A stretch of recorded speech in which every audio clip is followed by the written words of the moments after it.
Baseball game number 2 already in progress. Tate Shaner just a second ago got a single for Bismarck. This pitch coming in as a hit-by pitch from Bridger Babcock on the second baseman Jackson Herman. So Herman moves on to first. And just like that, runners on first and second for the Bismarck Governors here in game number 2. Glad you're joining us for game number 2. Post 8 trying to find a good start against the Bismarck Governors pitching-wise, but it's been a bit of a struggle so far for Bridger Babcock taking his place on the mound. Hasn't often been on the mound for Post 8 at this juncture of the season, or really much this season at all, but he has had experience in the past and has done it before for the Pierre Governors, as well as being a pretty solid batter for the Governors. We'll have to see how he handles this opportunity in game number 2. It's certainly an opportunity that he wants to make the most of, but it's easier said than done in this kind of environment with this kind of pressure on you and your team. Here's a ground ball to third. Throw to second in time. Throw to first will also be in time for a massive double play. That's just what the doctor ordered for Pierre. They get a 5-6-3 double play there to take out the 2 lead runners and leave the bases empty. So 2 big outs. And just like that, Post 8 is able to make it a 2-out top of the first. And now Bismarck really has to dig deep to try to find a response and get the early advantage against this Post 8 baseball team. Double play on Ben Watson that time, who in the first game delivered a grand slam inside the park home run against Post 8, but not so much that time against Babcock. Tanner Grosclose is at the plate now. Watches Babcock zip in a fastball. Count goes to 2-0.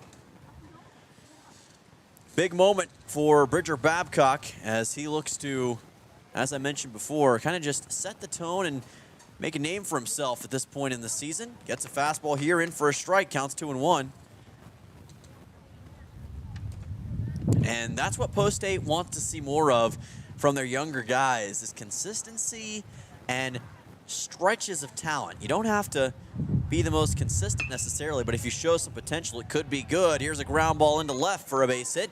That's going to be a single for Tanner Grosclose as the center fielder, the cleanup man in the order, steps up and delivers for the second hit in this inning for the Bismarck Governors. So Grosclose, who was pretty quiet in game number 1, all things considered, gets things rolling here. That'll send on the left-handed hitter Cash Weisenberger, who started things off on the mound. Or check it, this is Tanner Grosclose. My apologies, got a little messed up on my order there as I was trying to get all the players set up on the roster. So this is Grosclose.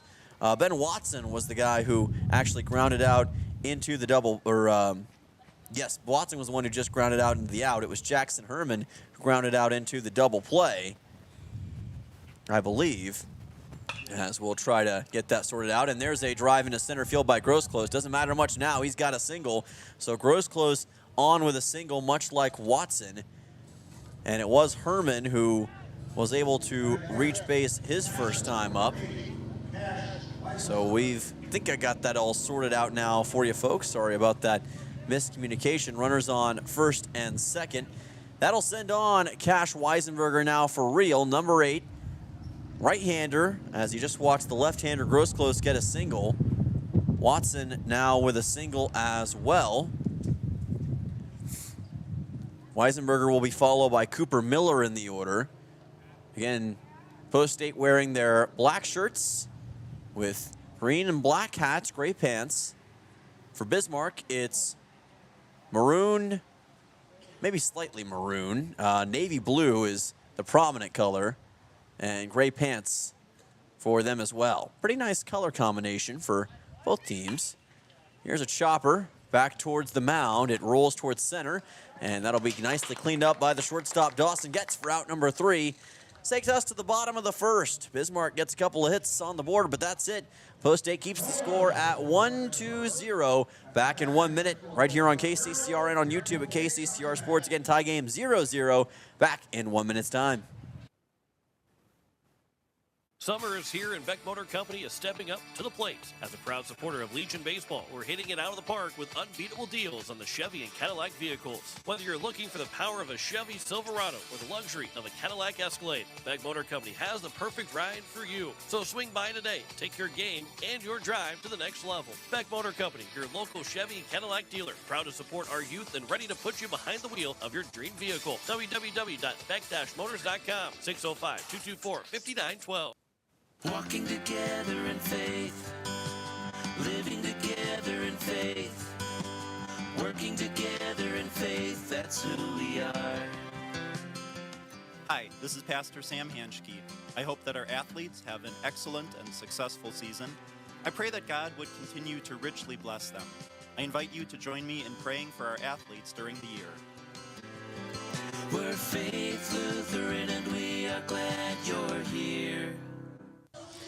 We're glad you're here for post-state baseball on KCCR and on YouTube at KCCR Sports. We've reached the bottom half of the first in game number 2 between the Bismarck Governors and Pierre Post 8. Score all knotted up at 0 runs apiece.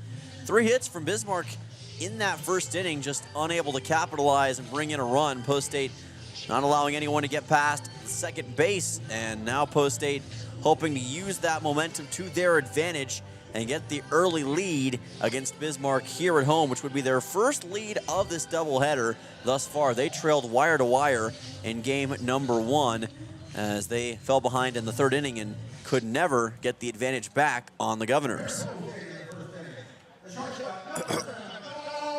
Excuse me, folks. Dawson Getz will be the next man up. Shortstop for Post 8. I was trying to hit the cough button instead. I think I hit a different button, so that's why you heard that. But Getz to lead things off. Ended up a little bit quiet in game number 1. Had a couple of good swings towards the end, though. Count goes to 0-1. Of course, he's very consistent when it comes to getting on base, and he may just have gotten on base right here as he drives one to right center for a base hit. Dawson gets aboard, and 7 could be the lucky number for Post 8 to start things out in this one as Getz makes it on base with that leadoff single.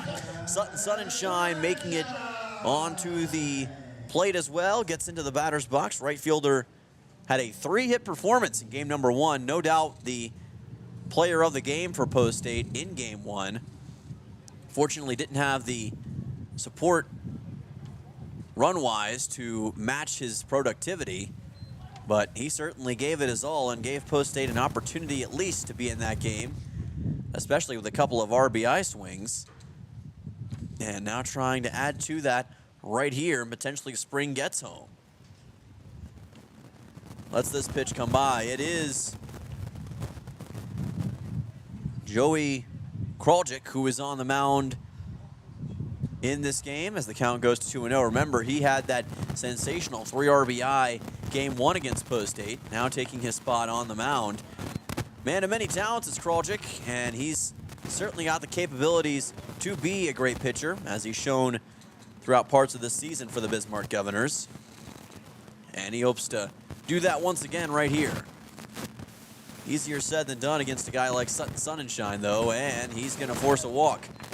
So Sunshine moves on to first, and Post 8, just like that, has 2 runners aboard. Runners on first and second, still no outs. Sutton Sunshine is one of the best at generating walks in the entire state of South Dakota, doing it once again right here. Charlie Simpson comes to the plate. Catcher is number 3 in the order. Cooper Terwilliger waiting on deck. Simpson was virtually silent in game 1 against Bismarck. You can just bet that these Post 8 players, you know, even though this isn't a South Dakota doubleheader and even though it doesn't matter for the overall standings, you can bet with the history that these two teams share, there's extra incentive to go out there and just dominate in this second game, to get your lick back, for lack of a better term, and get this win against Bismarck. You want to finish strong going into that doubleheader on Thursday.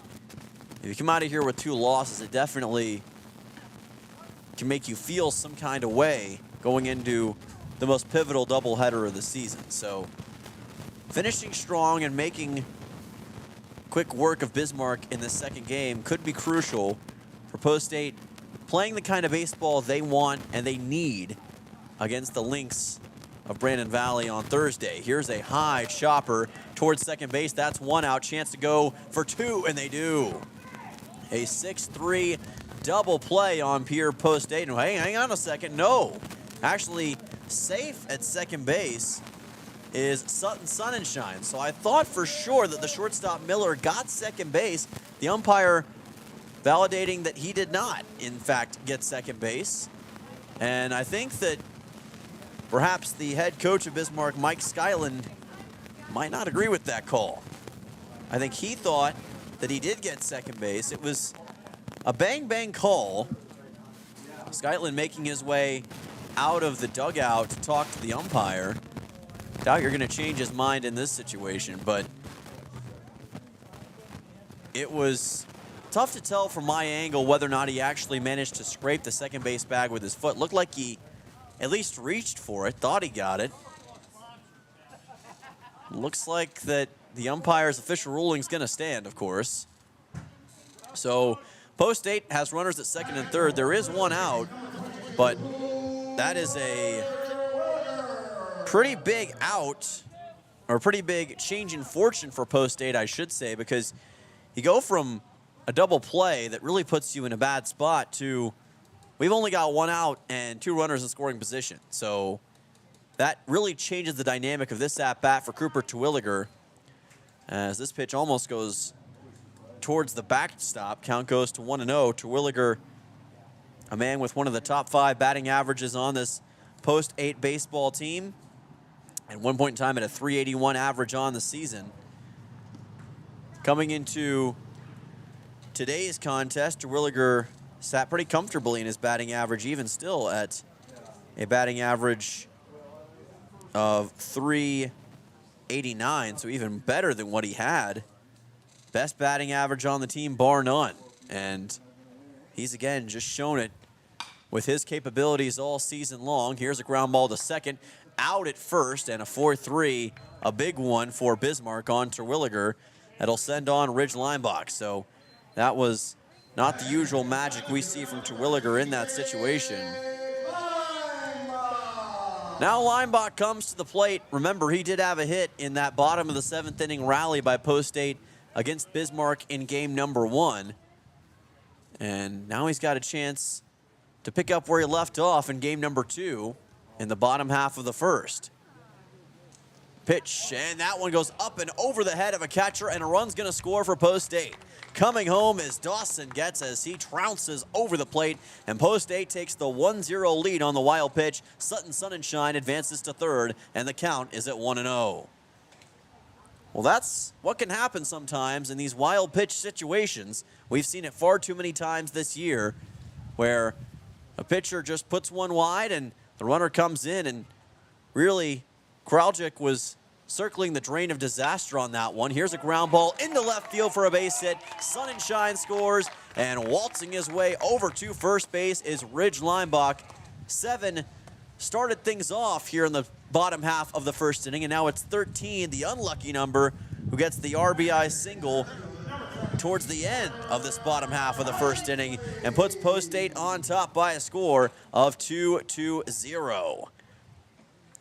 All of a sudden, Pierre in control. This is the first lead they've had in either of the 2 games today. Count goes to 0-1. And Bismarck, who couldn't capitalize on their 3 hits in the top of the 1st, they are really feeling the effects of that right now. Here's a ground ball to third. Bobbled. Watson throws on to first and still got it there in time. Good recovery. Gets the 5-3 on Porter Hunsley, but post-8 puts 2 runs on the scoreboard. A wild pitch brings in Dawson Getz, and Ridge Linebach with another RBI single, recapturing some of that fire here in game number 2. Post-8 on top 2-0. Back for the second in 1 minute on KCCR and on YouTube at KCCR Sports. Did you know it is important for your child to see the dentist at the time their first tooth erupt? A healthy smile begins at birth, and there are many variables, from healthy eating habits to good oral hygiene and routine dental care.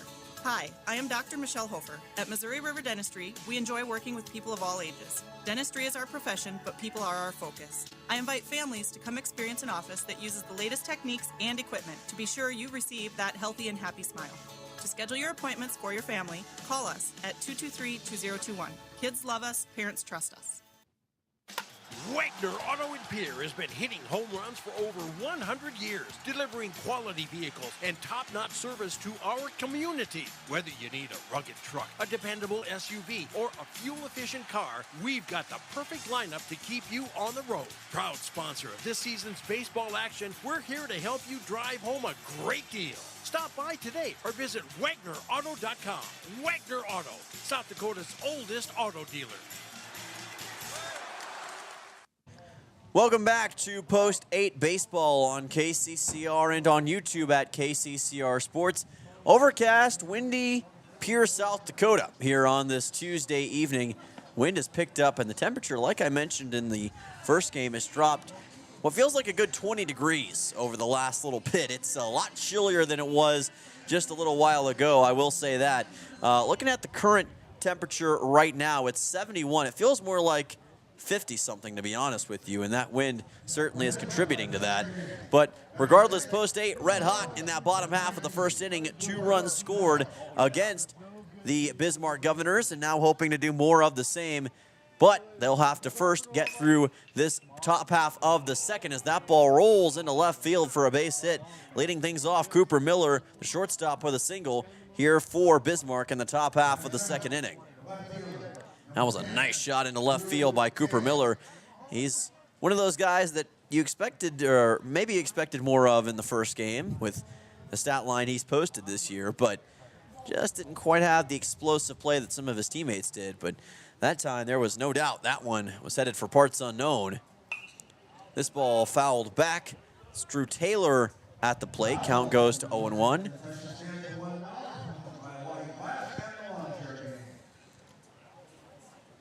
.754 Central Time here in the capital city. This game started at about 7:30 Central. We expect this one to go pretty well into the 9 o'clock hour between these two teams. Got a 5 o'clock start. Post 8 has a pretty early start Thursday night. They start at 3 o'clock against Brandon Valley, so in theory that's a good thing because they'll get back earlier.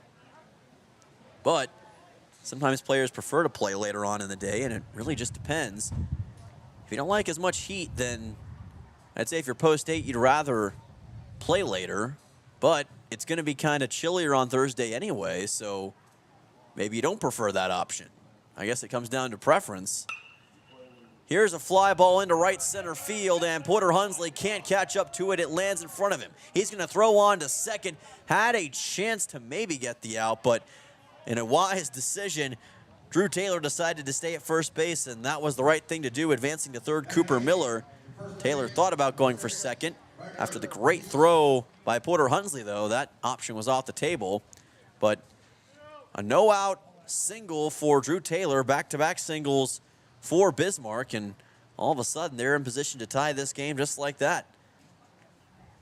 That will send on Riker Zietz, number 8 man in the order, playing first base in this game. Bridger Babcock on the mound for Post 8. Makes it an 0-1 count. Babcock and really Post 8 pitching in general has struggled to manage strikeouts today. Just 1 combined in game number 1. Runner goes, and Simpson will not even attempt to throw towards second base, as there was no way that he was going to be able to catch up to Drew Taylor that time. Decided to let him go, and sometimes you've got to just eat that, let it happen. As much as it may pain you to do it, better to do that than create a worse situation. Counts 1-1. Babcock with a fastball. This is lifted into right and fouled. No way that Sutton Sun and Shine could catch up to it. Count goes to 1-2.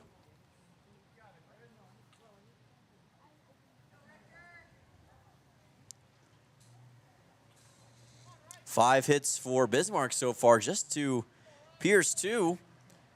Of course, Post 8 currently with the lead, 2-0. That could change in just a second. Babcock lands this one wide. Count goes to 2-2. As you were taking a look at beautiful Hyde Stadium here in the capital city, it's a lot darker towards the east right now. Looking north, it's a bit brighter.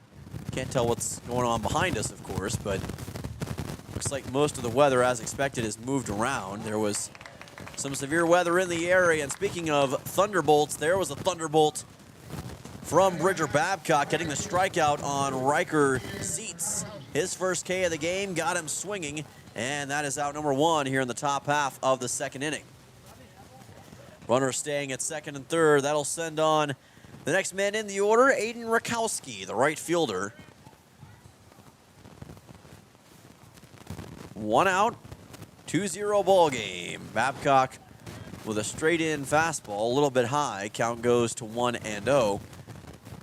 If you want recaps of tonight's games, make sure you tune in to KCCR tomorrow for our morning show, starting bright and early at 6 o'clock. We'll have game recaps of tonight's contest. Here's a loop shot into the center, nicely caught by Porter Hunsley. And the runners have to stay at second and third. Great work by Hunsley to work his way up to the baseball. That was a much tougher catch than it looked, folks, because he was running basically at full sprint and then had to maintain his balance as he was doing so and was still able to make the catch. Nicely done by him, and a great way to retire Aiden Rakowski, And now post 8 will send it back to the top of the order to Tate Shaner. Shaner got a single his first time up. And now you've got another situation where Bismarck, despite having 2 runners on base, once again may come up empty. And it's a very real possibility with what Post 8 has so far been able to do with their pitching. Bridger Babcock a lot more consistent to start things off than what we saw in Game 1, in totality at least. Babcock's been able to, despite giving up some hits, keep his opponent at bay when it matters the most, and really that's what you got to do. Count goes to 1-0 as Babcock sends this one wide. Babcock is a very unique but also common pitching style. It's your usual fastball, relies on that a lot, but the motion of his arm is a little bit different than what you normally see. He kind of raises it higher, kind of around his ear, if you ever watch him do it. It's interesting but effective, and at the end of the day, whatever gets it done, gets it done. Here's a liner caught by the second baseman, Hudson Stosher. You shall not pass, and the ball definitely did not. And again, 2 runners stranded on base for Bismarck. Score remains 2-0. Back in 1 on KCCR and on YouTube at KCCR Sports. People helping people. Have you ever wondered what the benefits are of becoming a Owyhee Federal Credit Union member? At Owyhee Federal Credit Union, we reinvest profits in you. We do this in the form of lower interest rates, higher dividends, and low to no fees. So come check us out or come in at 221 East Pleasant Drive in Pierre, because at Owyhee Federal Credit Union, we treat our members like they own the place because, well, they do. Owyhee Federal Credit Union. Most of us already know that Gales Gas of Pierre is the place to call for propane. They offer an automatic fill plan so you never have to worry about running out of propane. They accept debit and credit payments or a budget payment plan to spread out the cost throughout the year so you never have surprises when you get your bill. For delivery, convenience, and great customer service, call Gales Gas at 224-5518. That's Gales Gas at 224-5518. Welcome back to Post 8 Baseball on KCCR and on YouTube at KCCR Sports. Post 8 on top of Bismarck by a score of 2-0. Trying to see if they can wrangle their way to one more win at home in the 2025 season. Suffered a loss in Game 1 to Bismarck by a score of 8-5, but they are playing some inspired baseball here in Game number 2 as Grayson Hunsley fouls this one off with the pitcher, Joey Kraljic. Count goes again to 0-1. Hunsley, Babcock, and Hudson Stosher, 7, 8, 9, due up in the order. I'll probably pronounce Kraljic's name correctly at some point in time. For whatever reason, that one always gets me. Count goes to 1-1 here. Everyone has names like that they mess up on, though. You just, no matter what you do, you just can't say it right. There's no explanation for it, despite how simple or easy it may appear on the surface. Everyone just, I think, has a name like that. Count goes to 2-1. For those who don't know, my mother's name is actually Katina, but everyone she meets seems to call her Katrina. And it's one of those things where you would think it would be simple to not do that, but it's kind of a force of habit for some folks. Count it 2-2 here. Speaking of habits, Grayson Hunsley has made it a habit as of late of making an impact on this game. Had a great game one. Multiple hits, including an RBI. Not the flashiest player on the field, but he's just effective. I think that's the best way to describe him. Here's a ground ball that bounces off the third baseman. And speaking of effective, Hunsley is going to find his way over to first base. We'll chalk that up to an E5 for the moment until further notice. But either way, Hunsley is aboard to lead things off here in the bottom half of the second inning. Ball took a really odd hop off the third baseman, Ben Watson. Couldn't quite control it. Rolled to his left, and Hunsley, with his already incredible speed, was able to take advantage, and it is officially ruled as an E5. So Bridger Babcock, who's the pitcher for this game, now getting his first chance at the plate. This is where Babcock has been really effective overall. He's only had 6 at-bats all season, though. .333 batting average, 2 hits so far. Hunsley was starting to take off over near first base. Count goes to 1-0, quickly pulled back. We know, though, that he and Porter both love to take off whenever they feel there's an opportunity to steal. That pitch is in for a strike, counts 1-1. Kraljic just trying to find his bearings against this post-8 batting core. Help his Bismarck team to 2 more crucial victories on the road. Babcock kind of feigned an attempt at that one, decided to hold back, counts 2-1. They will next play Minot in their final road game of the season. It's scheduled to be a 9-inning road game on Thursday. This, you could argue, penultimate road game of the season in that case. Count goes to 3-1. But they'll be staying in North Dakota for that one instead of coming down south. And that's ball 4. So moving on to first base is Babcock.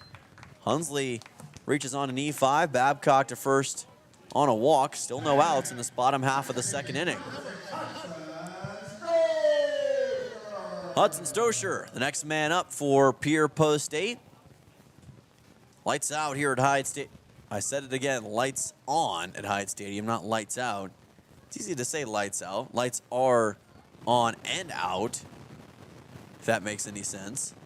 But they are bright right now, and they're blaring for Post 8, who's showing themselves to be full of superstars who can light up the scoreboard with what they've been able to do. Hudson Stosher showed bunt for a second, pulled back from it, ended up fouling it off, counts 0-1. By the way, this is KCCR Pierre, a Riverfront broadcasting station, as we're now into the 8 o'clock hour here on your Riverfront broadcasting station. Been a fun game, and we'll say third of a game, I guess I should say, so far, and got a lot more to go in game number 2 between Pierre Post 8 and Bismarck. Here's another bunt, and that one's almost caught by the catcher, Cash Weissenberger, who made a heck of an effort to try to get that baseball from midair, but ended up having to watch it fall harmlessly to the ground. Count moves to 0-2. Stosher getting lucky on that one. Now you wonder if he may reconsider the bunt attempt. He's been pretty keen on trying to go for that here. We'll see if that changes. Didn't show bunt that time. That pitch was high for ball 1. Stosher has some of the better recognition among Post 8 players. Doesn't strike out a tremendous amount. Very concerted with his efforts to hit the baseball and knows when the right time to do it is. And just as I say that, he does get struck out. So chalk it up to the announcer's jinx, Hudson, as he strikes out swinging. That's out number 1 here in the bottom half of the second inning. And first strikeout of the game for Joey Kraljic. That's a big start for him, and maybe he can use that to capture the confidence that he needs to keep Post State from scoring more runs in this game. As we go back to the top of the order to Dawson Getz. Already has a single. Fouls this one. Lookout Road. It's going to land just away from the road and roll down the stairs. And the stream that leads towards the Capitol Hill pool. Count goes to 0-1. Don't know the official title of that. I think it's kind of like the reflecting pool. Should know the name of that. I've been here for almost 7 months now, but just can't. The name eludes me right now. Counts 1-1. Capitol Lake, that's what I was hoping to say. My friend over there helped me out. I knew it was something simple like that. I just couldn't think of the exact term for it. But yeah, it almost rolled into Capitol Lake. I'm sure baseball's done that once or twice in the history of Hyde Stadium, as that pitch is high, counts 2-1. Owyhee Zat played here last night against the Casper Spuds. They had a little bit of a weather delay due to that wild wind that we saw, but ended up playing through it after the worst of it had gone by. Finished their game. So the weird thing about the weather last night, we discussed this morning, is Getz sends one into right field for a base hit. What a drilling drive that was. A run's going to score, maybe two, as stopping at third base will be Bridger Babcock. But Hunsley comes in and Dawson Getz has an RBI single. He's got 2 straight hits to start things off in this game. And Post State is on top by a score of 3-0. Runners on second and third for Pierre. We'll actually call that an RBI double for Getz. Thought he advanced to second on the throw at the start, but he got there to second on his own volition. Very nice job by him. And Post State rocking and rolling once again as Sutton Sunshine comes to the plate. And again, life becomes that much harder for Joey Kraljic as the count is at 1-0. Post State already on top 3-0, and the way they're going, they're not showing a whole lot of that many signs of stopping is what I'm trying to say. Sunshine reached on a walk his first time up. There's a strike, count is 1-1. We said Post State looked like they were trying to dominate this game, and they've done just that in the early going. Still a lot of baseball left, but they are certainly playing at an enhanced level right now. And that ball is going to get past the catcher. Another run's going to come home. Sliding in for Post 8 will be Grayson Hunsley. He scores. It's a 4-0 game. Getz advances to third, and the lead increases. It's now a 4-0 Post State lead with Sunshine still at the plate and the count at 2-1. Trying to drive home Dawson Getz. Check it was Babcock who scored. My apologies, don't know why I said Hunsley. He had already scored previously. Babcock was the one who came home. Getz is at third, though. 4-0 Post State lead. And a chance to make it 5-0 if Sutton Sunshine can just slightly send this one even close to the outfield. Make it a halfway there to a run rule victory. Still a long way to go, obviously, past that, but you're arrowing in the right direction. Here's a fly ball to center. It is going to be caught, but tagging and scoring will be Dawson Getz. He comes home, and it is indeed a 5-0 game. Now 2 outs, and Post State increasing their advantage. Sutton Sunshine with his first RBI of the game on the sac fly. The catcher, number 21, Charlie Simpson, the next man up for Pierre Post State. Grounded out to short his first time up. Simpson entering today's games with a .359 average, .488 on base percentage, 23 total hits on the season, 18 hits, 1 double, as well as 3 triples and a home run, 12 total RBIs. Lets this pitch go by. It's in for a strike. Count is 0-1. Check it 1-1. For Joey Kraljic and Bismarck, right now you're just hoping that you can survive this initial onslaught of hitting and scoring. That's called a strike, and that one may have been a little bit questionable. Seemed like it was pretty low, but they ended up calling it in the corner. Kraljic fastball lifted and fouled. Keep the count at 1-2 for Simpson. Cooper Terwilliger currently on deck. This is a part of the order that you don't want to mess with if you're Bismarck.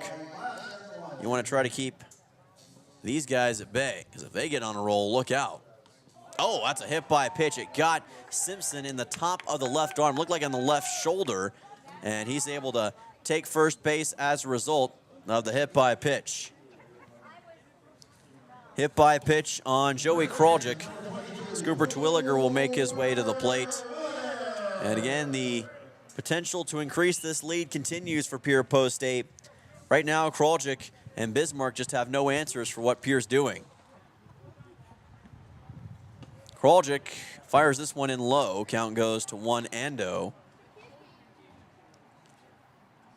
And you just wonder what's changed outside of the pitching between game 1 and 2. It's amazing to see how much more effective Post State looks in the batter's box in this game, how much more confident they look too.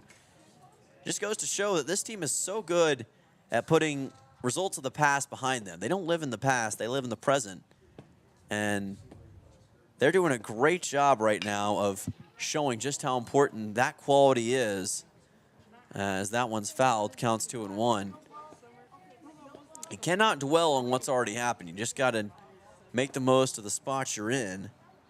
And Pierre, very good at that. And they're showing it to a great degree right here.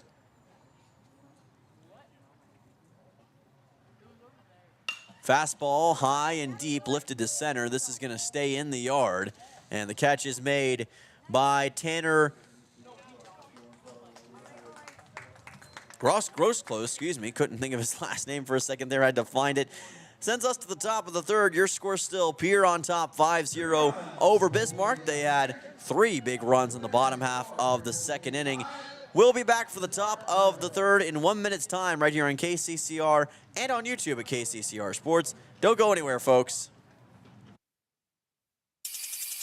Dakota Sprinkler and Landscaping wants to make it easy for you to get that lush green lawn and that yard haven that you've been dreaming of. Visit dakotasprinkler.com to make appointments for sprinkler system spring startup, service calls, fall winterization, and landscaping quotes. Trust Dakota Sprinkler and Landscaping's professionals to get you through the planning and installation to make your landscaping needs a reality. Visit dakotasprinkler.com today. Hey you. Are you at a job that is fulfilling, has good benefits to support you or a family today, and retirement goes down the road? If you just said no, listen up. CHS River Plains is hiring operations personnel, drivers, and custom applicators at several locations. These come with a knockout affordable benefit package for you and the whole family. Apply to a job with CHS River Plains and up your benefits straight up. To apply, visit us online at chsriverplains.com or stop in at one of our locations. CHS is an equal opportunity employer.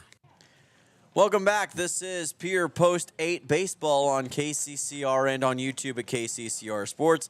As we've reached the top half of the third inning between Pierre Post 8 and the Bismarck Governors. Post 8 on top by a score of 5-0.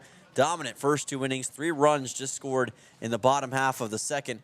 And right now, Post 8 is looking to do more of that against this Bismarck Governors team, who's been kind of at a loss so far with their offense, as that one is fouled. Count goes to 0-1. Man on the plate right now is Jackson Herman. First time up, reached on a hit by pitch. Second baseman for Bismarck today. That pitch comes in a little wide, counts 1-1. Richard Babcock still on the mound, had some difficulties in the first and second inning, but persevered through them and ended up performing pretty nicely. Now he's got his team in a really good spot as this one is driven into right center field. Perfect shot into the gap by Jackson Herman, and that one rolling all the way to the wall. Herman not stopping. They're still trying to dig it out of there. Herman racing for third base. The throw is not in time, and they say Herman is safe, despite a heck of a throw from Porter Hunsley out there in deep center field. Thought for a second that they were going to be able to get the out on Herman, but they were not. And that is a leadoff triple here in the top half of the third inning for Herman.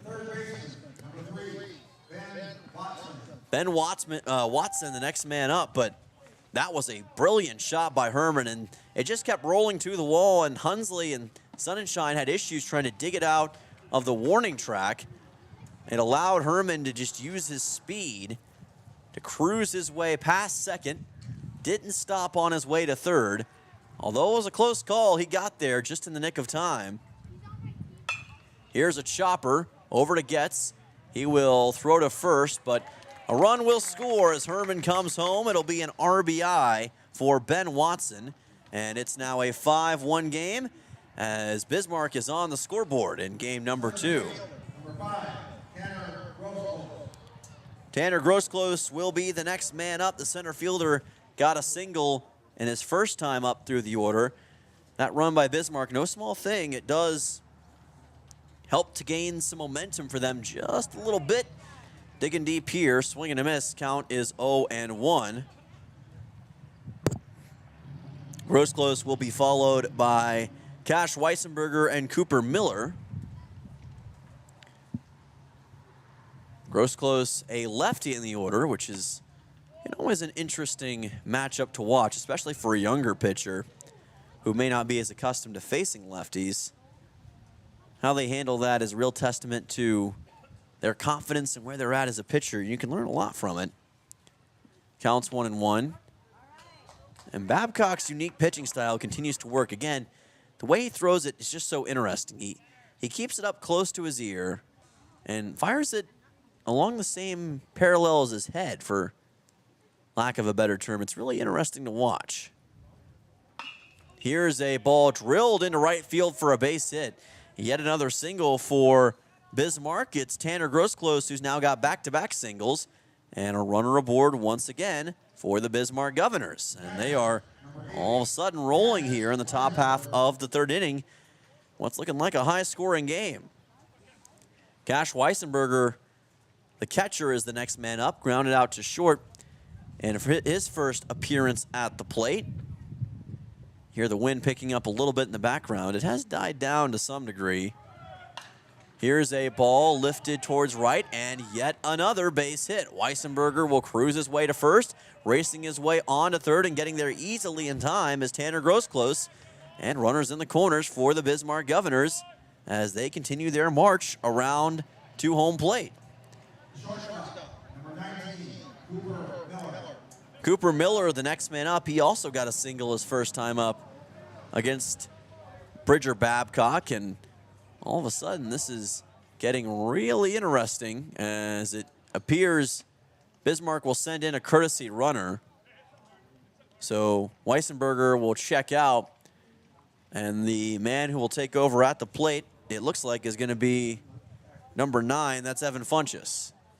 So Funchess is the courtesy runner, and he's one of the quicker guys that Bismarck has. Here's a ground ball right side. That gets through for a base hit. Another run comes home, and it's an RBI single for Cooper Miller. Back-to-back singles for him, and just like that, it is a 3-run ball game.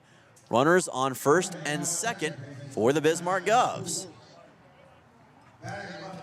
So if you're a post-state player, all of a sudden you got to be wondering, man, what in the world happened? We were up 5-0 not that long ago, and these Governors have just taken a big bite out of what was once seemingly an insurmountable lead in the early going.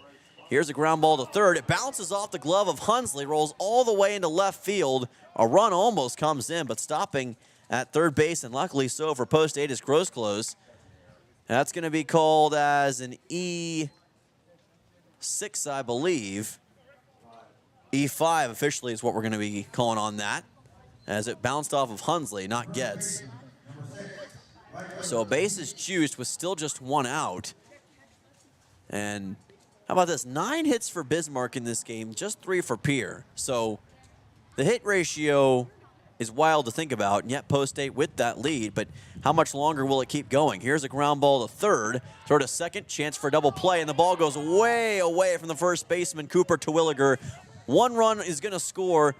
2 runs have actually already scored, and it is a 5-4 baseball game just like that, with runners on second and just second for Bismarck. Wow. What a wild turn of events all of a sudden here. They do have 2 outs, but man, that is a costly mistake on the throwing error by Hudson Stosher. And now all of a sudden, Bismarck, with a 4-run top of the third, has made it a 1-run baseball game. As we'll get our next man up in the order, Aiden Rakowski. As Zietz, yes, made it on that E4. Now Rakowski looking to join his partner in crime as the count goes to 1-0. And the tying run in scoring position here for Bismarck. What a turnaround this would be after being down 5-0 in the second inning. This Governor's team refusing to quit. Chopper to short, gets, handles it cleanly, throws on to first, and that is a 6-3 putout to end this top of the third. But what a response from the Bismarck Governors. They're able to make the score 5-4. Post 8 gonna have to try to increase this lead when we come back in 1 minute right here on KCCR and on YouTube at KCCR Sports. Larry Fry Heating and Cooling has a new name. Kruger Climate Systems has acquired Larry Fry Heating and Cooling, but it's still the same great service. Your friend Larry Fry is still a manager, and his dedication to providing you with outstanding service remains unwavering. The same quality products and services you have come to expect from Larry Fry Heating and Cooling will continue under the new leadership of Kruger Climate Systems. You can still reach us at 605-224-9548 or email us at ryan@krugercontracting.com. Kruger Climate Systems, your certified Trane and Mitsubishi dealer in Central South Dakota. Step up to the plate with Kathy Sunshine Properties in Pierre, your go-to for buying, selling, and finding your perfect home. Whether you're looking for a cozy cottage or a spacious family home, Kathy Sunshine Properties has you covered.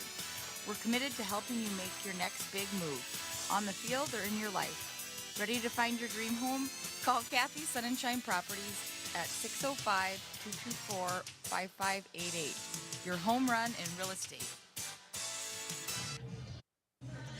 Welcome back. This is Post 8 Baseball on KCCR and on YouTube at KCCR Sports. We've reached the bottom half of the third between your Pierre Post 8 baseball team and the Bismarck Governors. Been a fun game number 2. 9 combined runs already in the first 2.5 innings alone. And we still got another frame to go in this third inning. Post 8 will get their turn on offense, as Ridge Leinbach will lead things off. 5, 6, 7 due up in the order. Leinbach, Porter, Hunsley, and Grayson Hunsley. Right now it feels as though that this game could go either way. Leinbach lifts one deep into left, and that'll be caught well by Drew Taylor. Did a good job of locating that one in a hurry because Leinbach put a pretty big charge into it, but that is out number 1 here in the bottom half of the third, just like that. Porter Hunsley will be the next man up for Pierre Post 8. Hunsley grounded out to third his last time through the order. Pierre has been out-hit 9-3 in this game, and yet they somehow had the lead, which is probably the most astonishing stat that you can think of right now. Just goes to show you again, it's, like I said in game 1, quality not quantity when it comes to the hits you get and the runs you score. Count goes to 1-1. You can get hits all day, but if you can't bring in runs and get hits with runners in scoring position, then it doesn't matter.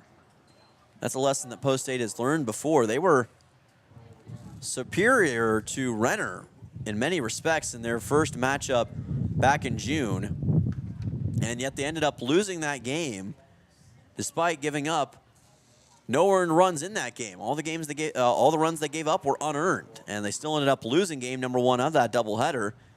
Went on to win game 2, but as I was speaking about before with some other folks, there were a lot of games that Post 8 could have won in the early going, ended up losing, and they could be as high as 3rd or 4th in the standings right now if things worked out a certain way. Of course, you can't dwell on what ifs, as that will be a ball 4, and Porter Hunsley moves on to first base.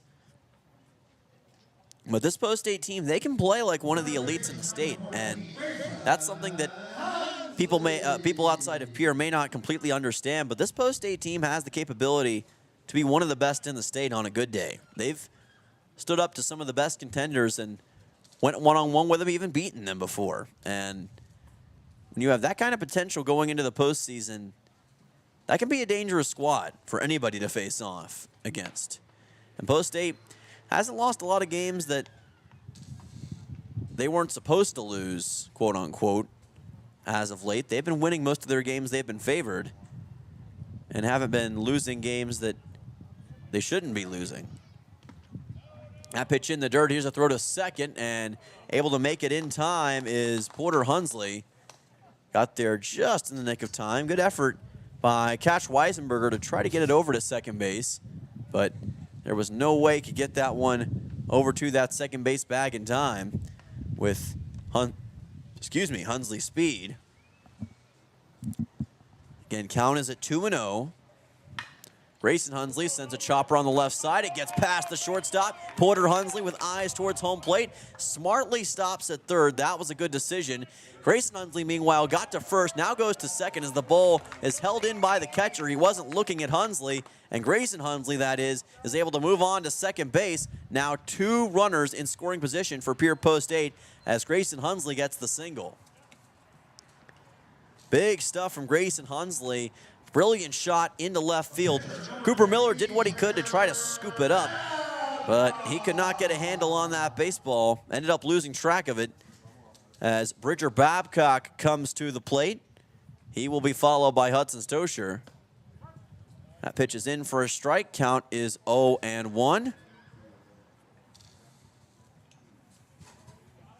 Just 1 out for Pierre Post 8 thus far in this frame.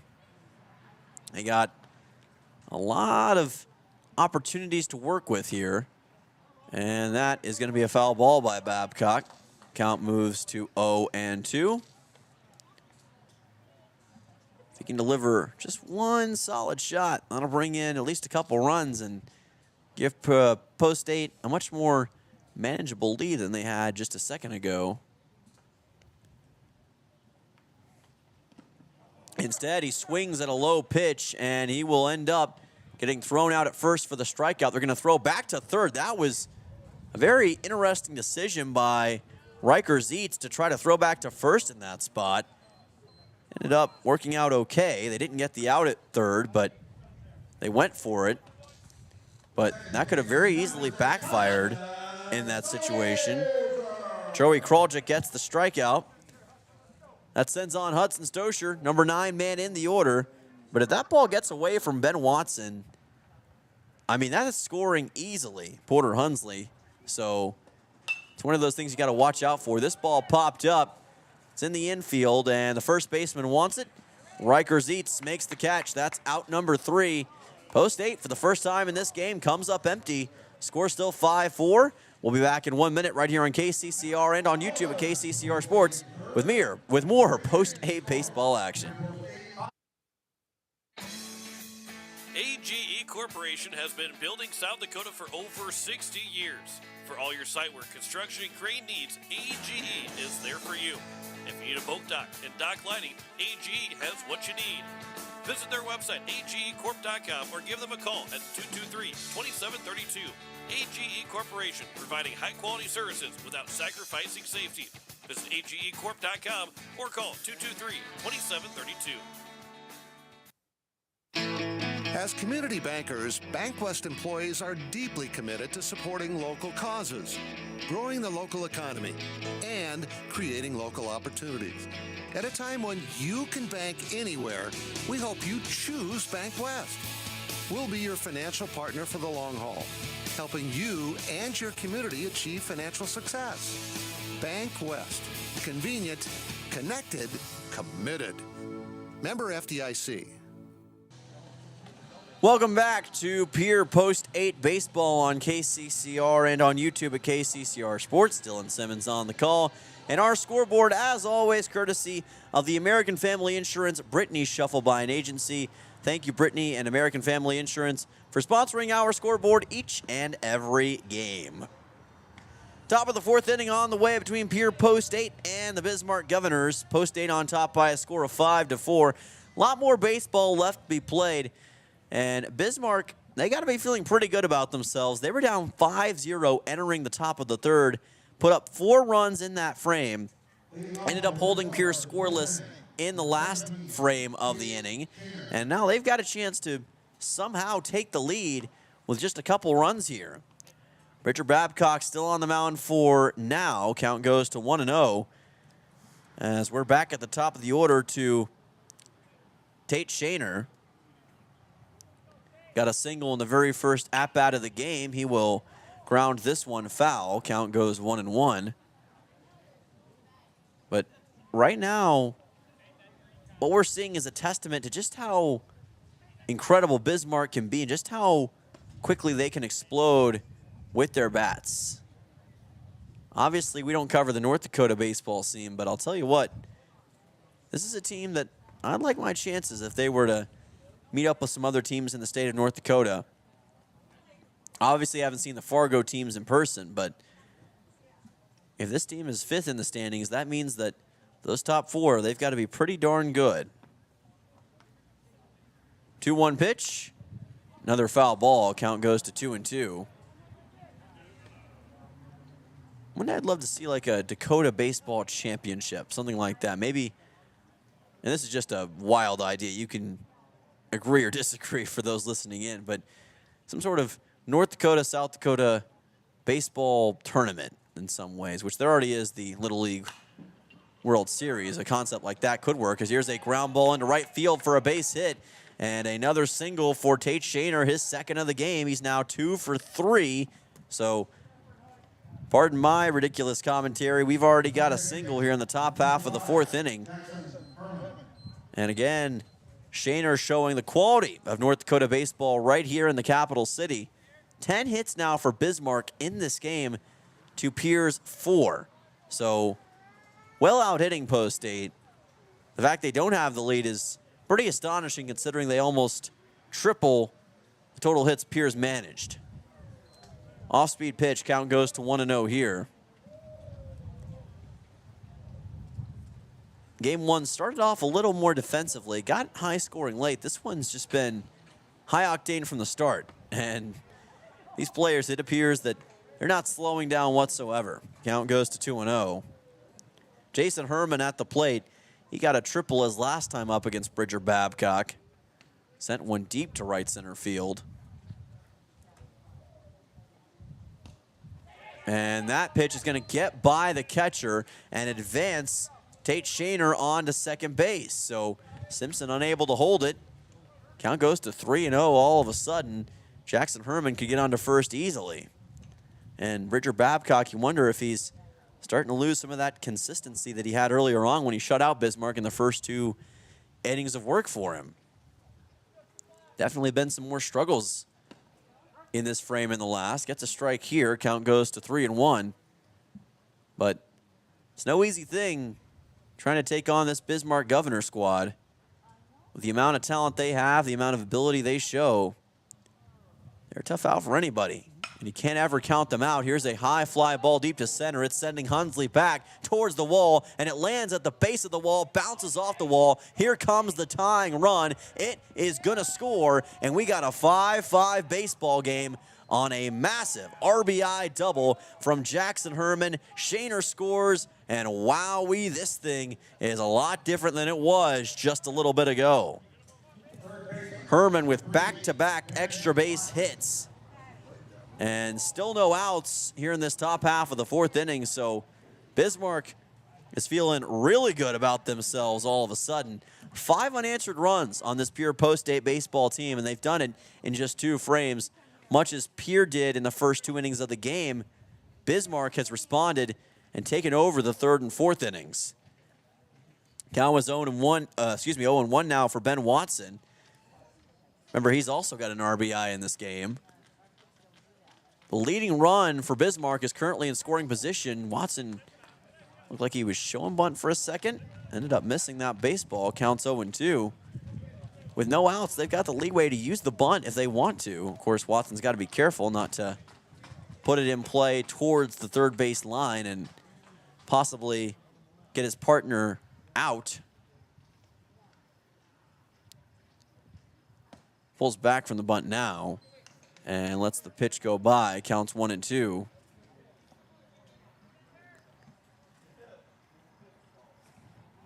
Bismarck trying to get win number 21 on the season. Got win number 20 in game number 1 by a score of 8-5. 1-2. Another foul ball, keeping the count at 1-2. 7-7 is all in North Dakota play. Haven't played nearly as many North Dakota games as Post State has played South Dakota games, but there are less teams in North Dakota to play in-state games, so that's how you get in those situations. 1-2. And that will be a hit by pitch. Looks like it caught Watson maybe on the left side of the body. Either way, he's on to first, and it is runners at first and second for the Bismarck Governors. So Tanner Grosclose is the next man up. He's already got a couple singles in this game, and Bismarck continues their march around the bases.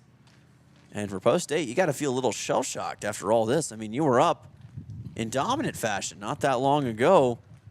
You've seen your lead get whittled down just so quickly. That's got to take your comfort levels and put them in a certain place. Count goes to 1-0. Grosclose already has back-to-back hits, 2 singles in his first 2 plate appearances.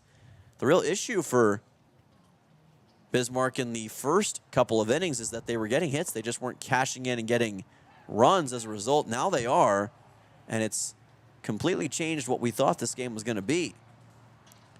Post State was scoring on basically every run they had represented at the plate. That's what helped them to that early lead, but the sheer consistency of hitting that we've seen from Bismarck is making the difference right now. Counts 1-2, or check it 2-1. Grosclose at the plate. Cash Weissenberger to follow. Just about every single player on this Bismarck squad has gotten a hit at least once in this game so far. Here's a ground ball right side that's fouled. Counts 2-2.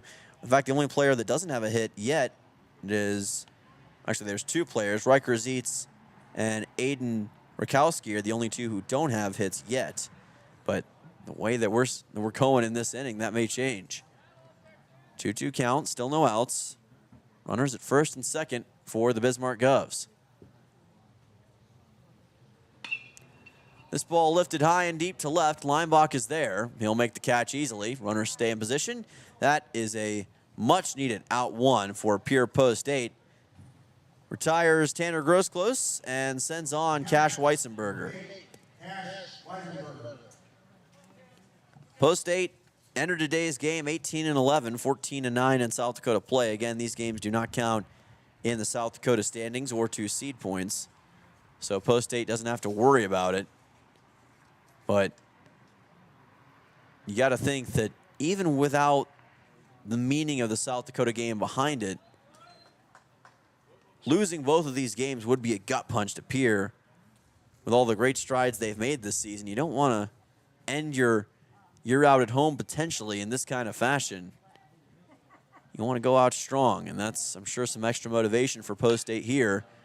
This is a drive into right field. Sonnenschein trying to chase it down. He cannot. It's going to roll all the way to the corner, and look out.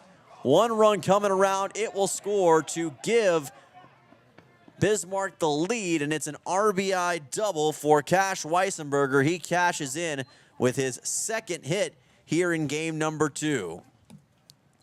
6-5, Bismarck on top. Runners at second and third for the Bismarck Governors.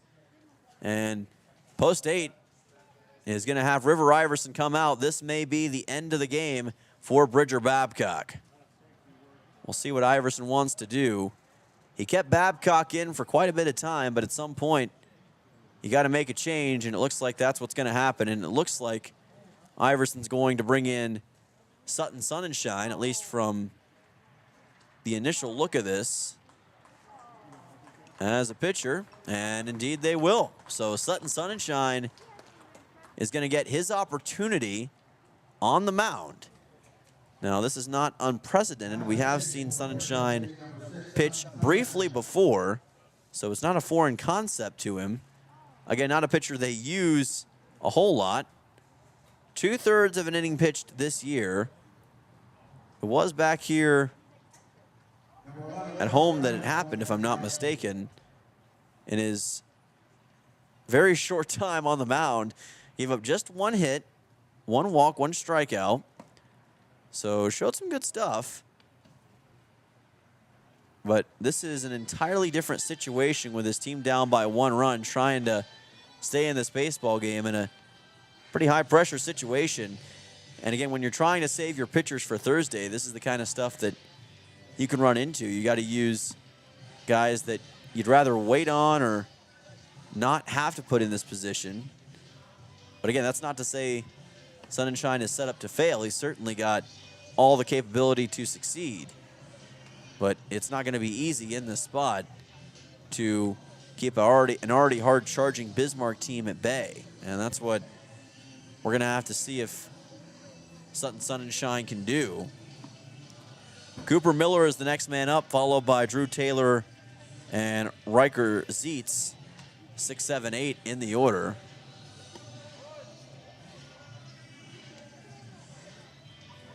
We'll get our look at Sutton Sun and Shine on the mound for what could be the only time we see him this year at home on the mound. You can bet that these fans, we heard a lot of excitement, a lot of cheers from some of the fans when Sun and Shine was picked, so it seems like this is a popular thing, but it's one thing to be excited about it. It's another thing to go out there and deliver. That's what Sun and Shine is going to have to try to do. Cooper Miller at the plate, already with an RBI single in this game.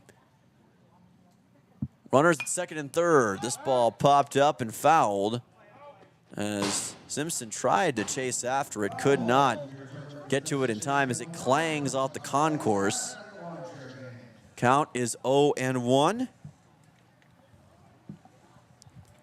These two teams kind of mirror images of each other in some way.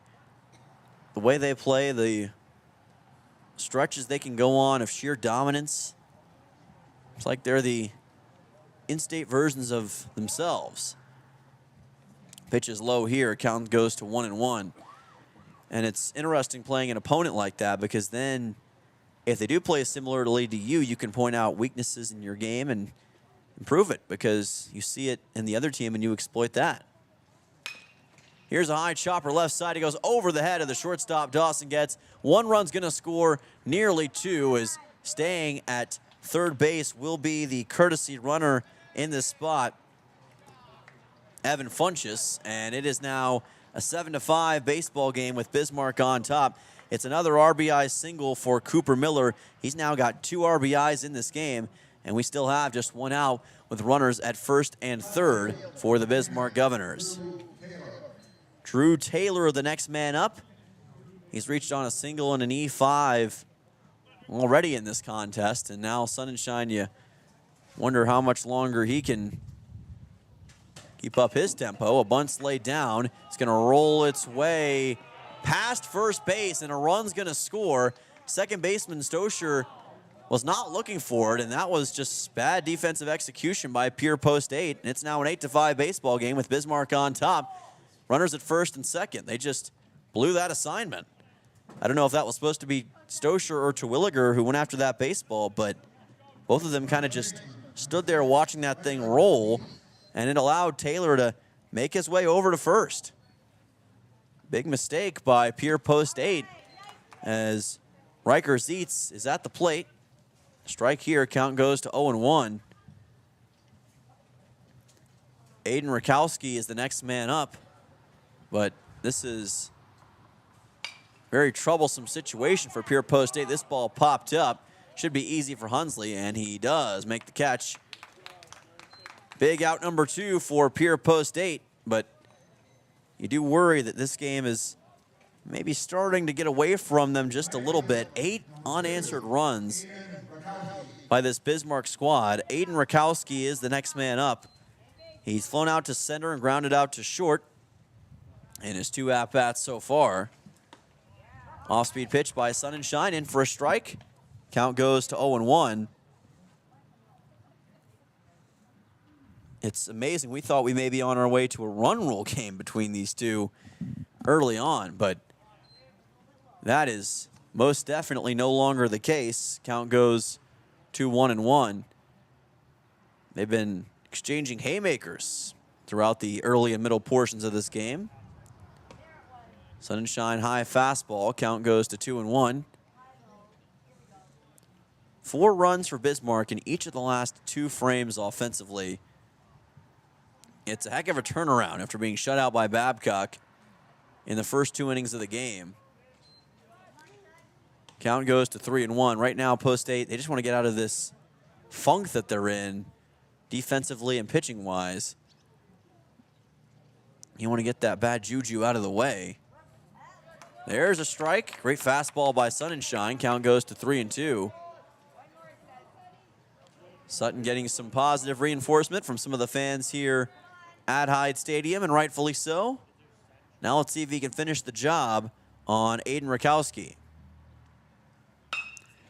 Instead, he will have a ground ball to short. Getz throws on to first. Nicely done by Dawson Getz. Gets the 6-3 put out, and that will do it for this top half of the 4th. But Bismarck keeps rolling some more. 4 runs in the top of the 4th. 8 unanswered against Pierre Post 8 on top, 8-5. We'll see if Post 8's got anything in the bottom half of the 4th inning. Right back on KCCR and on YouTube at KCCR Sports in 1 minute.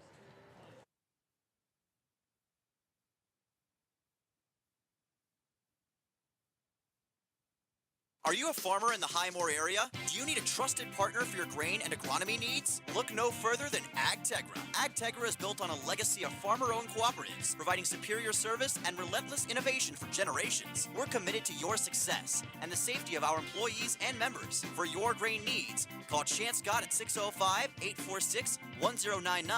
And for all your agronomy needs, reach out to Cole Hamlin at 605-871-9572. AgTegra. Growing together for generations. Hello, I'm Pastor Jeff Lathrop of Pierre First United Methodist Church, and I'd like to invite you to join us in person for worship on Sunday mornings at 8:30 a.m. or 11 a.m. You can also join us on Facebook Live or on KCCR 1240 a.m. or 98.9 FM for our Sunday morning broadcast at 11 a.m. Come worship with us at First United Methodist Church, where you will find open hearts, open minds, and open doors. Welcome back to Pierre Post 8 Baseball on KCCR and on YouTube at KCCR Sports. Glad you're joining us here on this Tuesday evening. Dylan Simmons on the call, and we've got a fun doubleheader between Pierre Post 8 and Bismarck. 8-5 your score here in the bottom half of the 4th inning. Pierre down by 3 runs, and they're just trying to find their way back in this game. New pitcher on the mound for Bismarck here in this bottom half of the 4th. That is Jacoby Grimm, who will take over for Joey Kraljic. Kraljic. Again, that name, it just continues to trip me up, folks. So sorry, Joey. We'll get it right one of these days. But in the meantime, it is indeed Jacoby Grimm who is going to be on the mound for Kraljic in his place. And the biggest thing right now that Grimm will be looking to do is hold Post 8 at bay, not allow them to get any more runs on the board so that they can move this game along and get out of here quick with a win under their belt. But Post 8, they want this to go all night if that's what it takes. They just want to find a way to win, get some revenge for game number 1, and not walk out of their final home doubleheader of the season empty-handed. Trying to find some momentum. 1-2 pitch here with Dawson Getz leading things off for Pierre Post 8. And he's got a pretty good charge into this one. It's delivered to right, but it'll be caught on the shot to Aiden Rakowski. I don't know why I said Rabowski. So that is a fly out to right. 1 down here in the bottom half of the 4th inning, despite a good effort from Dawson Getz. It'll send on Sutton Sonnenschein, who's been issued a walk and flown out to center. His 2 times up to the order. Count goes to 0-1. 14 hits for Bismarck in this game already. Just 4 for Pierre. That kind of tells the full story when you think about it. Pretty much sheer dominance by Bismarck most of the way through. And you can bet that if they do walk out of here with yet another win, as this ball is popped up and going to land somewhere in the crowd, into the concourse. Go get that souvenir, kids. Count goes to 1-2. But as I was saying, if they do indeed get this second win, it's going to make them feel really good going into that final road game against Minot coming up on Thursday. And there's a strikeout. Big one for Jacoby Grimm. Third K for Bismarck in this game, and that's 2 down quickly in this bottom half of the 4th inning. So Grimm is moving things right along as he disposes of Sutton Sunshine and sends on Charlie Simpson. Simpson does not have a hit yet, although he did force a hit by a pitch his first time up, or his last time up, I should say. Count goes to 1-0. Post State has not scored a run since that bottom half of the 2nd inning. Simpson almost checked the swing. Instead, the count is 2-0 as he just managed to pull back in the nick of time. And he fouls this one directly into the cage. Counts 2-1. A lot of fans here tonight at Hyde Stadium, and for good reason. Last time to see Pierre Post State possibly this year. And you want to make sure you give them the proper support on their way out. Counts 3-1. Bit of a colder night. A lot of folks with hoodies and sweatshirts, and that's ball 4. Charlie Simpson moving on to first base. And Simpson hoping that's just the first of many Post State players to get on base here in this frame. Pierre is going to end up not playing a whole lot of home games this season, but the month of July has been a lot better for them playing here at Hyde Stadium than past doubleheaders or past points in the season had been. Didn't play a doubleheader or any game at home in the entire month of June. In fact, until they played post 320, or rather Sioux Falls West on July 1st, they had not played a single home game since May 29th against Brookings. Ended up playing that doubleheader, played post 320 on July the 8th, ended up taking on Watertown late last week, and now another home doubleheader here today against Bismarck. And that's, you could argue, part of the reason they've been so strong towards this end of the year is they've had more games at home, more opportunities to show out in front of a big home crowd, and it's helped them along to become a better team. Pitch is low, counts 2-1. They were supposed to play in the Jamestown Triangular this past Saturday in Jamestown, North Dakota. As that one, oh boy, almost caught the third base coach. Ends up fouled, counts 2-2. Good thing that he's got some extra agility or ultra instinct or whatever you want to call it. Got out of the way in a hurry, but for Pierre Post State, they were going to play in that Jamestown Triangular. Ended up getting canceled due to a surplus of rain in the area over those past few days is what we were told. So Post State ended up getting a free weekend out of it. Had a few games get delayed or postponed, not due to rain directly, at least not rain in our area, as that's a swing and a miss. Strikeout on Cooper Terwilliger. Caught swinging by Jacoby Grimm, who gets 2 Ks in that frame. Sends this game to the top of the 5th. Your score still Bismarck 8, Pierre 5. Back in 1 minute on KCCR and on YouTube at KCCR Sports.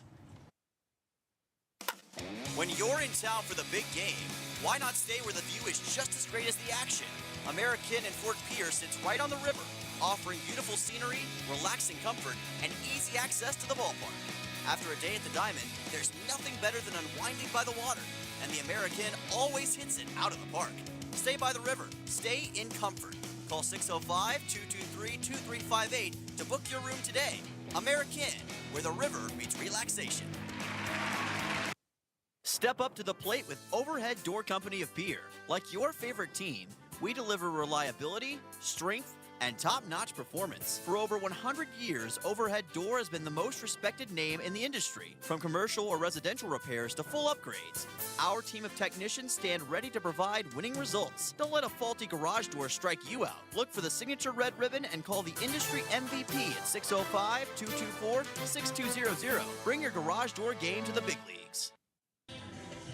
Welcome back. This is Pierre Post 8 Baseball on KCCR and on YouTube at KCCR Sports. We've reached the top half of the 5th inning. Your Pierre Post 8 baseball team down 8-5 to the Bismarck Governors, trying to find their way back in front. But right now, Bismarck in control of this baseball game. Tate Shaner leading things off in this frame. Counts 1-0. Shaner, first 3 times up, he's gotten 2 singles out of it. Lined one directly to Hudson Stosher as well. Counts 2-0. Looks like he still got Sutton Sunshine on the mound for now. Had a pretty solid top of the 4th. Count goes to 2-1. Now just trying to keep that feeling going against Bismarck here. Hold them at bay and at least make this competitive towards the end. That pitch high for ball number 3. Count goes to 3-1. And there is a Granddaddy Longleg right next to me here. Folks, if there's one thing you know about me, it's that I don't like spiders, and I may not like this either because it's going to be a single for Tate Shaner to lead things off here in this top half of the 5th inning. 3 singles for Bismarck's Shaner in this game so far. No outs in the top of the 5th and a runner aboard. Yeah, I'm not a big fan of spiders. I'm going to try to just swat that off. Let's see if we can take care of him here. There we go. Sorry, folks, had to take care of that situation. Spiders to me just do not mix, and I've mentioned that on the morning show before, but it's just not something that I really want to see in my day-to-day. Jackson Harriman is the next man up.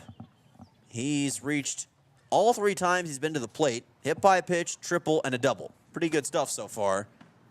And he's got a chance to possibly bring in another run for his baseball team as the count goes to 1-1. Ben Watson to follow, 3 of the better hitters that Bismarck has at their disposal. Sunshine fires a pitch in wide. Count goes to 2-1. 15 hit performance for Bismarck in this game. A lot of those haven't even been extra base hits. It's just been consistent small ball if needed. Here's a fly ball to left. Lineback there makes the catch. That'll be out number 1. Forces Shaner to stay over at first base, but they haven't needed massive hits except on special occasions, and it's worked for them. At the start, they were massively out hitting Pierre, but still down 5-0 at one point. But they didn't quit on the game. They kept their head focused on the task at hand. And they found a way to dominate this game in the middle portion so far. Count 1-0 for Ben Watson.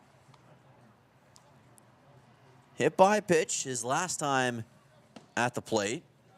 That was not against Sunshine, though. That was against Bridger Babcock. Count is at 2-0. Babcock got about 4 innings before having his day come to an early close. Swing and a miss. Counts 2-1. Babcock, final stats of the day.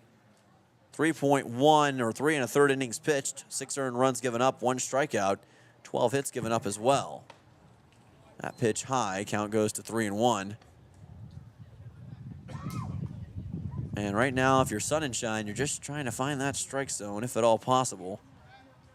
It's been the biggest Achilles heel of Pierre Post 8 in either of the 2 games today, is just not having pitchers who can get in that zone consistently. And Sunshine misses with that one as well. Runners on first and second. Sends on Tanner Grosclose, who's flown out to left and had 2 singles in this game thus far. We've reached the 9 o'clock hour, so this is KCCR Pierre, a Riverfront broadcasting station. If this game, as this ball gets away from the catcher Simpson, runners now at second and third for Bismarck. But as I was saying, if this game concludes in time, which I would say there's a chance it won't, we will have MLB All-Star Game coverage for you right here on KCCR. But the rate we're going, I'd say that you may want to pull that one up on a separate screen if you're not already watching it. Time called by Ben Watson, or excuse me. Yes, by Ben Watson. Or check it, gross close. Watson reaching a second ago on a walk. Gross close lets the pitch go by. Count is 1-1. Now, we'll see if Sutton Sun and Shine possibly gets subbed out at any point throughout the remainder of this game. Unsure of that. The count goes to 1-2. Obviously, if you're River Iverson, you want to conserve any of your super serious arms for that Brandon Valley doubleheader, and that's kind of why we're seeing what we're seeing here. Count goes to 2-2 as that pitch is wide by Sunshine. At the end of the day, when it comes to the standings, which are the most important things, this game does not matter quite as much from a grand scale as that's a shot into left that'll score yet another run. RBI single for the lefty, Tanner Grossclose, his third hit of the day. 3 of 4 for him now, and it's a 9-5 Bismarck lead. Runners on first and third for the Governors. And the scoring barrage and the hitting barrage continues for this team from the capital of North Dakota. Cash Weissenberger will be the next man up. He's also got an RBI in this game. RBI single, as a matter of fact. So now Bismarck has scored in each of the last 3 innings. Count goes to 0-1 on a strike there. Governors, as that's a strike, count goes to 0-2. But the Governors trying to add some more to this total, maybe even eventually eyeing a run rule, although we're still a long way away from that. This ball popped up. Hunsley's going to try to make a play on it, but no, he did catch up to it. Wow. What a catch by Grayson Hunsley. Didn't think he had the ability to go out and get that thing, but he was able to locate that baseball and chase that thing down as it was gliding its way towards Capitol Lake. Nicely done by the third baseman, Hunsley, and that's 2 away here in the top half of the 5th inning. Cooper Miller will be coming up next, but that's no small out here in this top half of the 5th inning. Maybe just a little bit more hope for Pierre Post 8 at this juncture. Miller lets this go by, and the count is going to be at 1-0. Drew Taylor will be the next man up, and that is just fouled. Count goes to 1-1. Actually went under the shoes of Ben Watson right there. So he kind of just had to jump over the ball, let it get out of the way. Actually rolled all the way towards the left field corner. Pretty deep left field corner here at Hyde Stadium. 324 to left, 324 to right, and 378 to dead center here at Hyde Stadium. So pretty deep dimensions. One of the deeper ballpark dimension sets in the state of South Dakota. This ball popped up. It's in foul ground, and it's going to land on top of the Post 8 dugout. Count goes to 1-2. As J.J. Buchholz, who came in as a pinch hitter for Cooper Twilliger not that long ago, now taking over at first base. Chased after that thing, just couldn't quite get to it. Count remaining at 1-2. Miller's already got 2 RBIs in this game. Part of the inflated totals that Bismarck has managed. Here's a ground ball left side. That's going to be hit number 17 for the Governors in this game. Another run comes home. It's now 10-5. 10 unanswered runs for the Bismarck Governors. 3 RBI day for Cooper Miller. He's now got 4 straight singles as well. And the Governors are just smoking Post 8 here at home in a big way. Still 2 outs here in the top half of the 5th inning. Drew Taylor is the next man up, and he sends a high fly ball deep to left. Leimbach trying to find it, and he does for out number 3 to mercifully bring the top of the 5th to an end. 10-5, Bismarck on top of Pierre Post 8. pure domination in the middle part of the game, and Pierre with a lot of work to do to try to catch up to the Governors, who are high flying right now. Back in 1 minute on KCCR and on YouTube at KCCR Sports.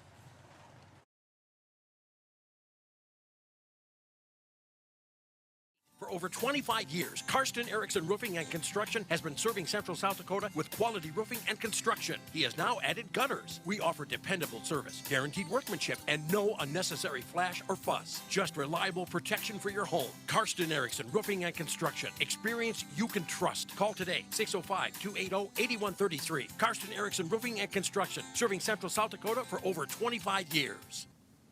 Look, it's no secret that owning a vehicle can cause a lot of stress, and they get a lot of wear and tear on them through the extreme seasons we've grown to love. Graham Tire wants you to know that you can trust them with any problem that you have with your vehicle. Their ASE certified mechanics can make your AC cool again, or even just change your oil. They can look into and fix those noises that seem to come from nowhere and have you stressed out. Bring your car to Graham Tire so they can put your mind at ease. Graham Tire, your tire store next door. Welcome back. This is Pierre Post 8 Baseball on KCCR and on YouTube at KCCR Sports. Bismarck Governors on top of Pierre Post 8 by a score of 10-5 here at Hyde Stadium on this overcast Tuesday evening, past 9 o'clock Central Time. And right now, Pierre Post 8 just trying to find some answers against this high-flying Bismarck Governors team. Ridge Leinbach to lead things off, third time around in the order for him as that pitch comes in high. Count goes to 1-0. It is still Jacoby Grimm who is on the mound for Bismarck. Leinbach, Porter Hunsley, and Grayson Hunsley, 5, 6, 7, due up in the order to start things off. Leinbach lifts this one into foul ground. First baseman wants it and makes the catch right in front of a light bulb over there. Nicely done by Riker Zietz, and that is out number 1 here in the bottom half of the 5th inning as Leinbach is retired. Porter Hunsley, the next man up, and as Josh Pate would say, if you want a paper popper stat, 17 hits for Bismarck to just 4 for Pierre Post 8. And when you have that kind of thing happen, it kind of tells you who's going to win the baseball game more often than not. And it's just been the pitching. It's been the big difference in this game, and it's what's allowed Bismarck to catapult this lead to this point. Count goes to 0-2 on the foul ball. We've said it before, but pitching really is the fundamental building block of your baseball team, and if you don't have it, you're not going to go far in the postseason or in any season. Regular season, postseason, off season, you got to have it. Count staying at 0-2. Post 8 does have it. They haven't used their star pitchers in these games due to them not being South Dakota games. There's a swing and a miss, and that's a strikeout. Out number 2 is going to go against Porter Hunsley here in this bottom half of the 5th inning. Kobe Griffin now with 3 Ks, 5 total Ks for Bismarck in this second game. Grayson Hunsley, the next man up. Post 8 trying to avoid this game already, getting to the top of the 6th. As Hunsley lets this go by, count goes to 1-0. It's really hard to maintain your hope, your fire at this point in the game with things seemingly at hand. But this is where you got to dig deep as a player and find what's really inside you and draw that out to be the best possible player and team you can be. And a lot of times it's easier said than done. It's in for a strike. Count goes to 2-1. Grayson Hunsley entering today's doubleheader with a .231 average, .307 on-base percentage, 15 total hits, 2 doubles. Does not have a triple or a home run yet this year. Of course, not everyone on Post 8 does, but waiting for the day when Hunsley breaks one loose. Here's a ground ball that gets into center field. It's not going to be a triple, but it will be a single for Grayson Hunsley. He's now 2 for 2 in this game, as he also reached on an E5 his first time up. That'll send the next man up, and it's going to be Trevor Rounds at the plate. Number 8 man in the order. This is where Bridger Babcock was initially in the game, but now Rounds is in. And remember, J.J. Buchholz took over for Cooper Terwilliger, so he'll be subbing in his spot in the order when Post State comes back around to that. Count is at 1-0.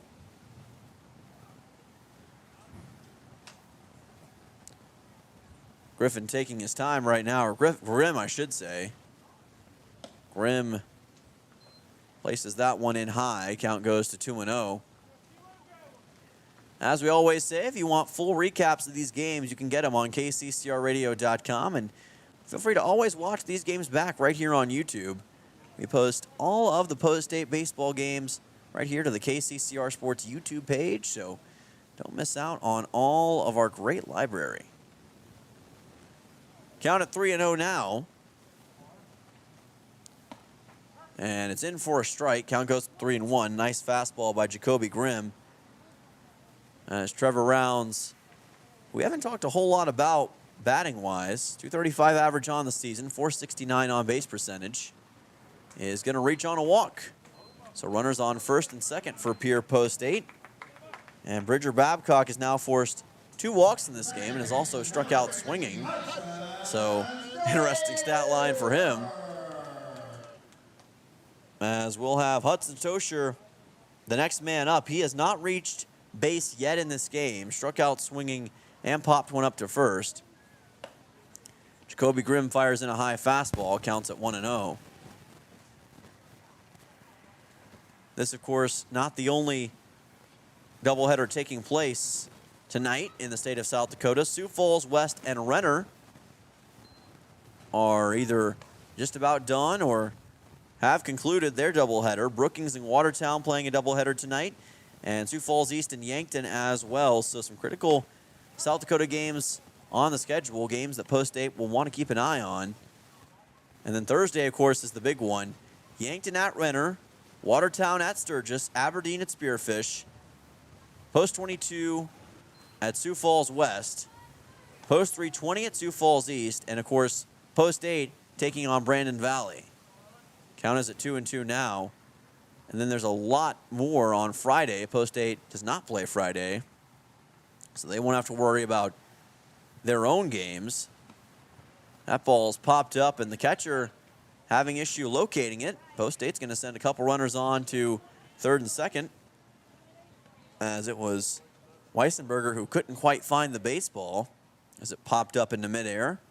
Count goes full at 3-2.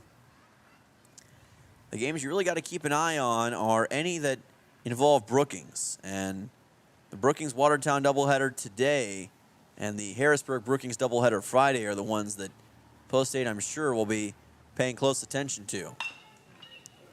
Here's a ball up the middle for a base hit.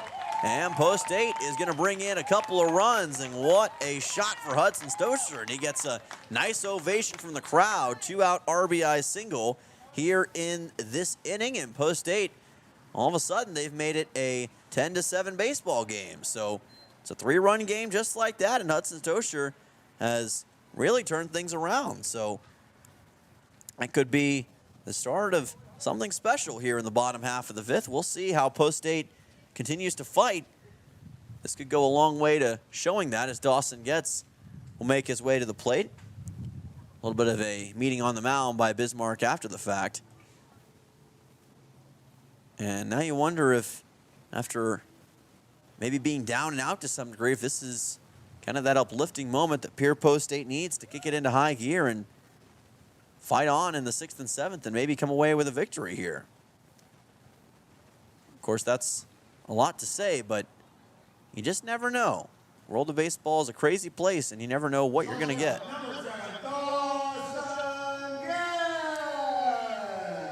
Dawson Getz is the next man up. .375 average entering today's games on the season. .446 on base percentage. .974 OPS. 27 total hits. 19 singles as he fouls this one off. Count goes to 0-1. Getz with 5 doubles, 8 triples, 17 RBIs, 22 runs. And he's done that in just 21 games. Sutton Sonnenschein needed 24 to get to a similar point. Getz has done it in a lot less time. I guess that just goes to show you how explosive he can be when given a chance. Counts 0-2.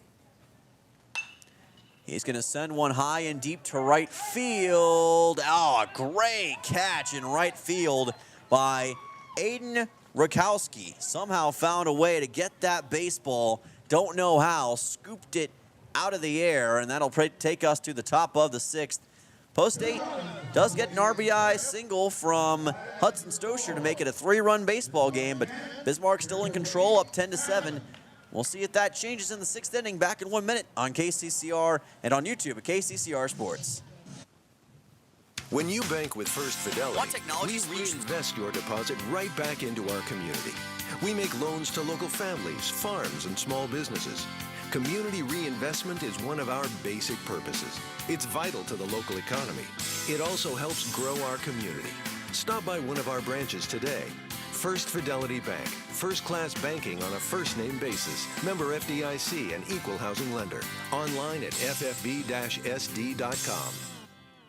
Want technology solutions you can trust from a neighbor you know? Comtech, locally owned and serving Pierre and surrounding areas since 2009, is dedicated to keeping your home, farm, and business connected and secure. We offer a full range of services, from audio and video, security, surveillance, and networking with expert installation and support. Visit our storefront, call us at 605-224-4066, or visit our website, comtechplus.com, to experience the Comtech difference. Comtech, your local technology experts.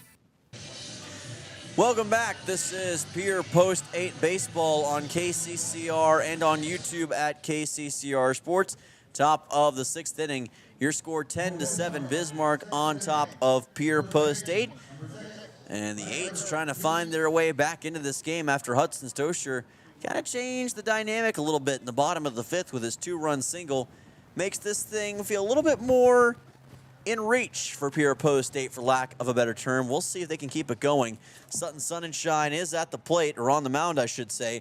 Riker Zietz at the plate. 8-9-1 due up in the order for Bismarck, who's been just about unstoppable on offense as of late. They've scored all 10 of their runs in the last 3 innings combined, so they have not needed a lot of time to do it. This ball lifted into shallow left. Linebaugh cannot make the catch. It lands right in front of him. Another single, hit number 18 for Bismarck in this game. And that stat line kind of tells the story. 18 hits already. They have actually tripled now Pierre's total hit output for this game. 18 hits to Pierre's 6. And the fact that it's only a 3-run game is honestly unbelievable to think about with that kind of stat line.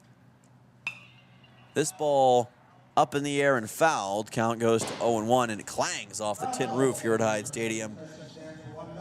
Arden Rakowski is the man at the plate, or Aiden Rakowski, rather, the man at the plate. Got that big out to end the bottom of the 5th just a second ago. Rakowski standing in, and Bismarck just trying to add to this 3-run lead. He showed bunt for a second, pulled back, and the count evens at 1-1. Post State fans soaking in the final home doubleheader of the season for Pierre Post State, in the regular season at least. What could be the final home games of the year period. This is a bunt that goes back to the mound. Post State able to execute well and get the runner out at first, so Rakowski retired. Riker Zietz advances on to second. 1 down in the top of the 6th as Bismarck gets that much closer to adding another run here in this frame and extending their 3-run lead. Tate Shaner is the next man up for the Bismarck Governors. Shaner already 3 singles in this game, also lined 1 straight to second. Probably should have been a 4th hit for him. Bismarck has played Dickinson this year, as I mentioned in the first doubleheader, or first half of the doubleheader tonight. Beat them in 2 straight games, a team that Pierre could only beat once, and that's a hit by pitch by Sunshine. Got Tate Shaner in the helmet. Runners on first and second now for the Bismarck Governors. And that's another unfortunate break for Pierre Post State at this juncture in the game. And for Sunshine, that's a bit uncharacteristic. We don't usually see him, when he does make mistakes, deliver hit by pitches, but he did that time. Count goes to 1-0. Darkness really starting to fill up the sky here in the capital city now.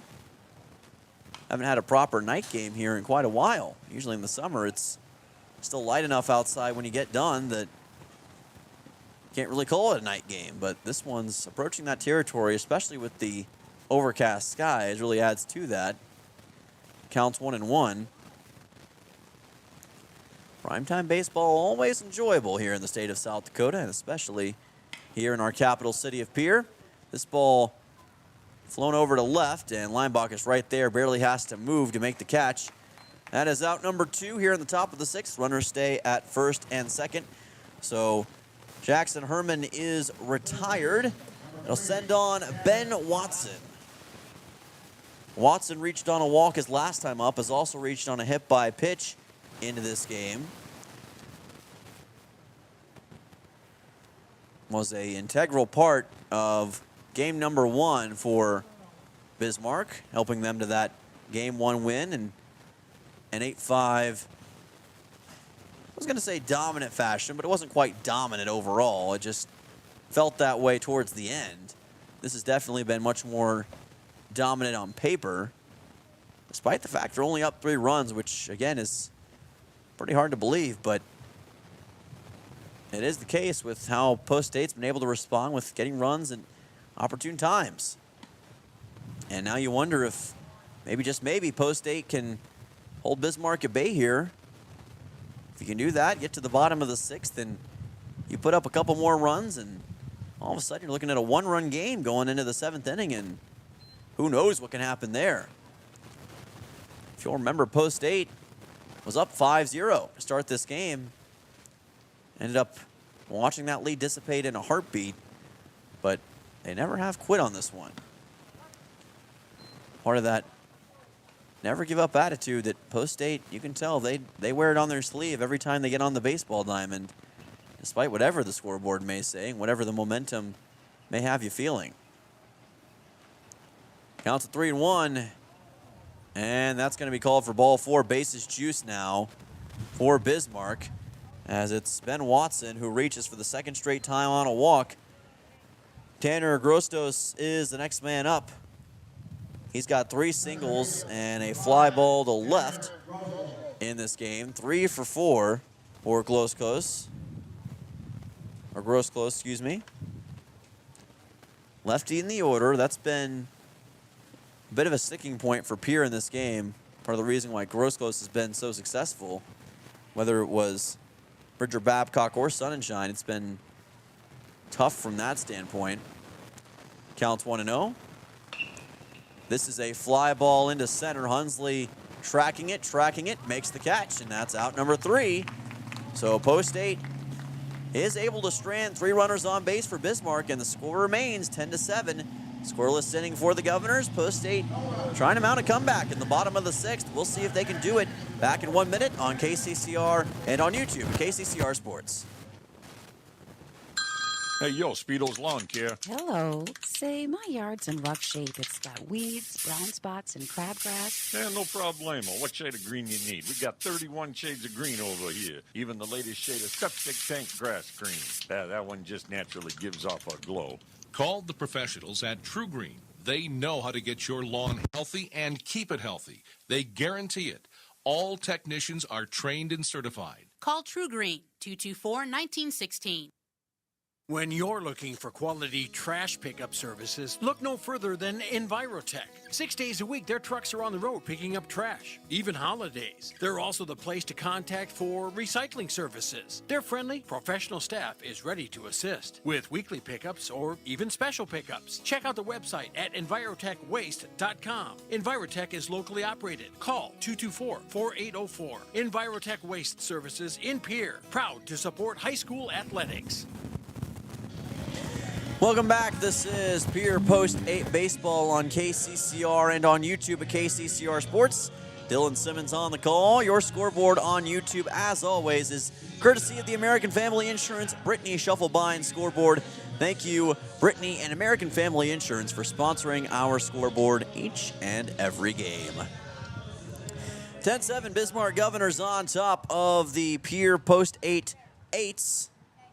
here at Hyde Stadium. Post State trying to overcome a 5-run deficit. Once down 10-5, they've now got an opportunity at least to cut into that deficit, make this thing interesting. Sutton Sunshine is at the plate to lead things off in this frame. Lets this pitch go by. Count is 1-0, 2, 3, 4. Due up in the order for Pierre Post 8. As this ball's popped up, it'll land in the crowd, and the count will be 1-1. And at this point, for a team that looked down and out, Pierre Post 8 has really fought through those issues, and now they're looking like they've at least got a shot. And sometimes that's all you need. Here's a drive into right center field for a base hit. Sutton Sunshine, who's currently on the mound, gets things rolling here in the bottom half of the 6th inning with a leadoff single. And maybe that's the start of something special. Charlie Simpson, the next man up. All of a sudden, if Post State can score both of these guys, look out. Here's a fly ball deep to left field. That is over the head of the left fielder, Drew Taylor. Sunshine rounding third. He is going to stop at third for now. Moving all the way to second is Charlie Simpson. He's got a double. And all of a sudden, Post State is in business here in the bottom half of the 6th inning. What a turn of events here at Hyde Stadium. J.J. Buckholtz is the next man up. Came in as a pinch hitter for Cooper Terwilliger initially. He represents the tying run for Pierre Post State right now. It is still Jacoby Grimm who is on the mound, but you wonder if that's going to stay the case for much longer if this keeps up. Buckholtz has struggled at the plate today, though. Swings and misses at that one. Counts 1-1. He'll be followed by Ridge Leimbach, who's got one hit so far on the day. There's ball number 2. The key for Buckholtz right here is to stay patient and don't do anything that's going to put your team in jeopardy.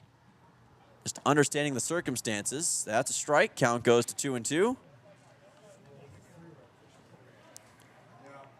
Ridge Leimbach also will be followed by Porter Hunsley. Both of those guys solid and waiting in the wings. Now Grimm is really speeding up his tempo. Count goes full at 3-2. Payoff pitch on the way. Buckholtz will send this one foul up and over our press box. And you can hear it clang off the roof here at Hyde Stadium. 3-2. Buckholtz lets it go high, smartly done. That's ball 4. Bases juiced for Pierre Post 8. The tying run, well, it's at first base. Ridge Leimbach coming up, and you can just feel the momentum and the energy of this game beginning to shift here at Hyde Stadium. And Ridge Leimbach is looking to put the final pieces of this puzzle together. Fastball lifted high, deep to right center field. That's going to get down and go all the way to the wall. This could be a tying shot. Buckholtz coming around. He is going to score. This game is tied. Ridge Leimbach with an RBI triple for the ages. And Post State has come all the way back from 10-5 down in the middle portion of this game. The triple heard round the world, and Post State now with a 10-10 tie in this bottom half of the 6th inning in a game that looked like they were dead to rights. That is going to send the head coach, Mike Skytland, out of the dugout for Bismarck. And I'd say this is going to, if not be the end of the night, it'll be pretty close to the end of the night for Jacoby Grimm.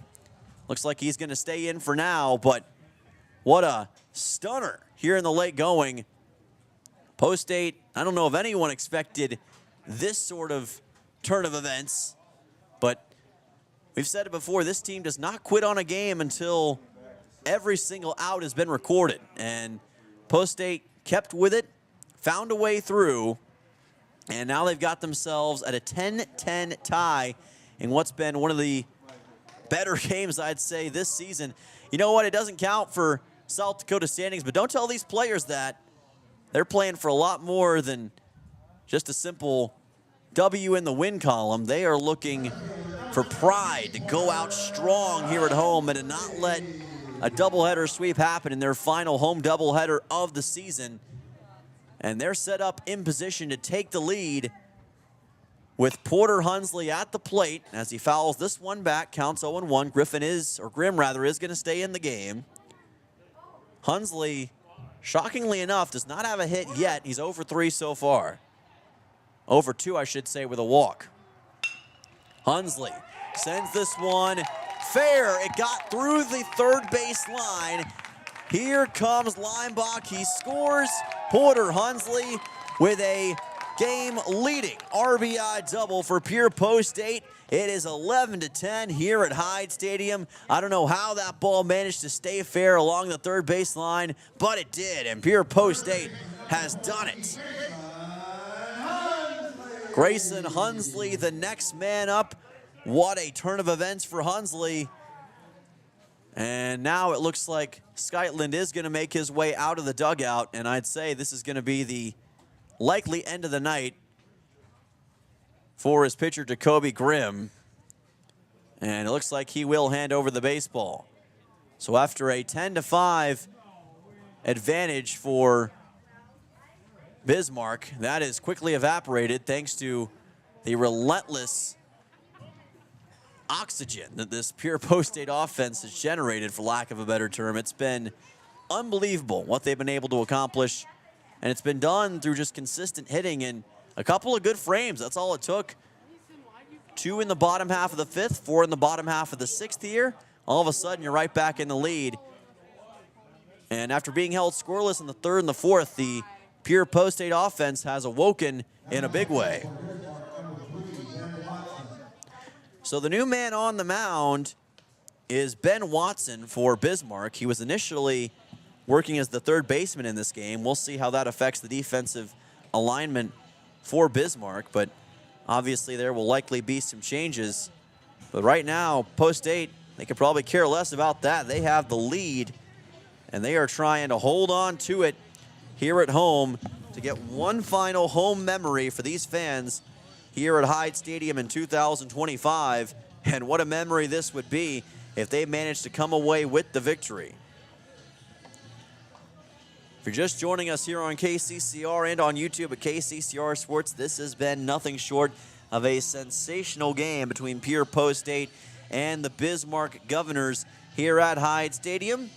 And we still got a lot more baseball left to go. Still got the rest of this bottom half of the 6th, top of the 7th, and then the bottom of the, well, actually, we may not even need a bottom of the 7th now that Pierre Post-State's in the lead. I almost discounted the fact that they're in the lead right now. So if they can hold on to this advantage, then they won't even need a bottom of the 7th inning, and Post-State can go home with a victory here at Hyde Stadium. So at this point, all they're doing is adding insurance in this 21 combined run score game. And again, they have this lead despite being out hit 18-10 by Bismarck in this contest. So that just tells you everything you need to know about the tenacity, the heart, the fire, the passion, whatever you want to call it. Post-State's got it right now. And they're trying to get this job done. Grayson Hunsley at the plate for Pierre Post-State. He's got a couple singles already and did reach on an error earlier, an E5 to be specific. He will pop this one up foul, and the count's going to go to 0-1. And the fans who've stuck around at Hyde Stadium here late on this Tuesday evening, they're getting a treat of a baseball game. And they're hoping to celebrate with this team one more time when all's said and done. Grayson Hunsley slaps this one into left field over the head of the third baseman. Coming around is Porter. He scores. Grayson's got an RBI single. Post-State's got a 12-10 lead. What'd we say? This guy's a game wrecker, and he just wrecked the game once again, bringing home Porter, putting himself on first. Post-State now with a 2-run advantage. Still no outs in the bottom half of the 6th inning. Bridger Babcock was initially in this spot, but now it's Trevor Rounds. Remember, he subbed in for him earlier in the game. And now Rounds has a chance to add to the lead. Still no outs here in the bottom of the 6th. And troublesome times at the moment for Ben Watson after giving up that initial hit to Grayson Hunsley. And it looks like the pitching issues that Post 8 has been experiencing in this game are now starting to bite Bismarck late in the contest. Both teams likely conserving their best pitchers for their games on Thursday. And it's resulted in this high-scoring contest. But, man, it's fun. And it's very enjoyable, even if you're not a fan of these two teams. As a fan of baseball, you got to enjoy what you're seeing here. Bunt shown and pulled back. Count goes to 1-0 for Trevor Rounds.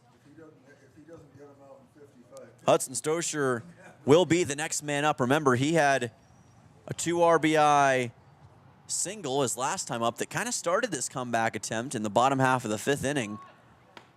Another bunt shown, the infield playing up, anticipating that. Counts 2-0. And right now the key for Ben Watson is just to try to find a way to get outs in any way you can. A bunt would definitely be a start, but you got to make sure you execute it well. Again, another bunt shown. That's a strike. Nicely thrown fastball by Watson, able to paint the corner. Counts 2-1 and move it past Rounds in the process. Crowd getting very quiet now at Hyde Stadium as they gaze in awe at what's going on here at the diamond in front of us. Watson really taking his time, and he places this one outside. Counts 3-1. 29 combined hits in this game, 22 combined runs. If you like offense, this has kind of been like the home run derby in a way last night. Of course, not as many home runs, but when it comes to high scoring, we've got it. That's strike 2. Count goes to 3-2, 4 Rounds. And Watson, he is just hoping, well, not hoping against hope. He's hoping with everything he's got that he can get this strikeout. Instead, that one's fouled into the cage. Good work by Trevor Rounds to keep this at-bat alive. And again, it forces Ben Watson to have to do exactly what he did over again. And, you know, you can't ask a pitcher to keep doing that every single time and always expect it to work. So it can be concerning. And that is ball 4. Runners on first and second now for Pierre Post 8. And again, still no outs.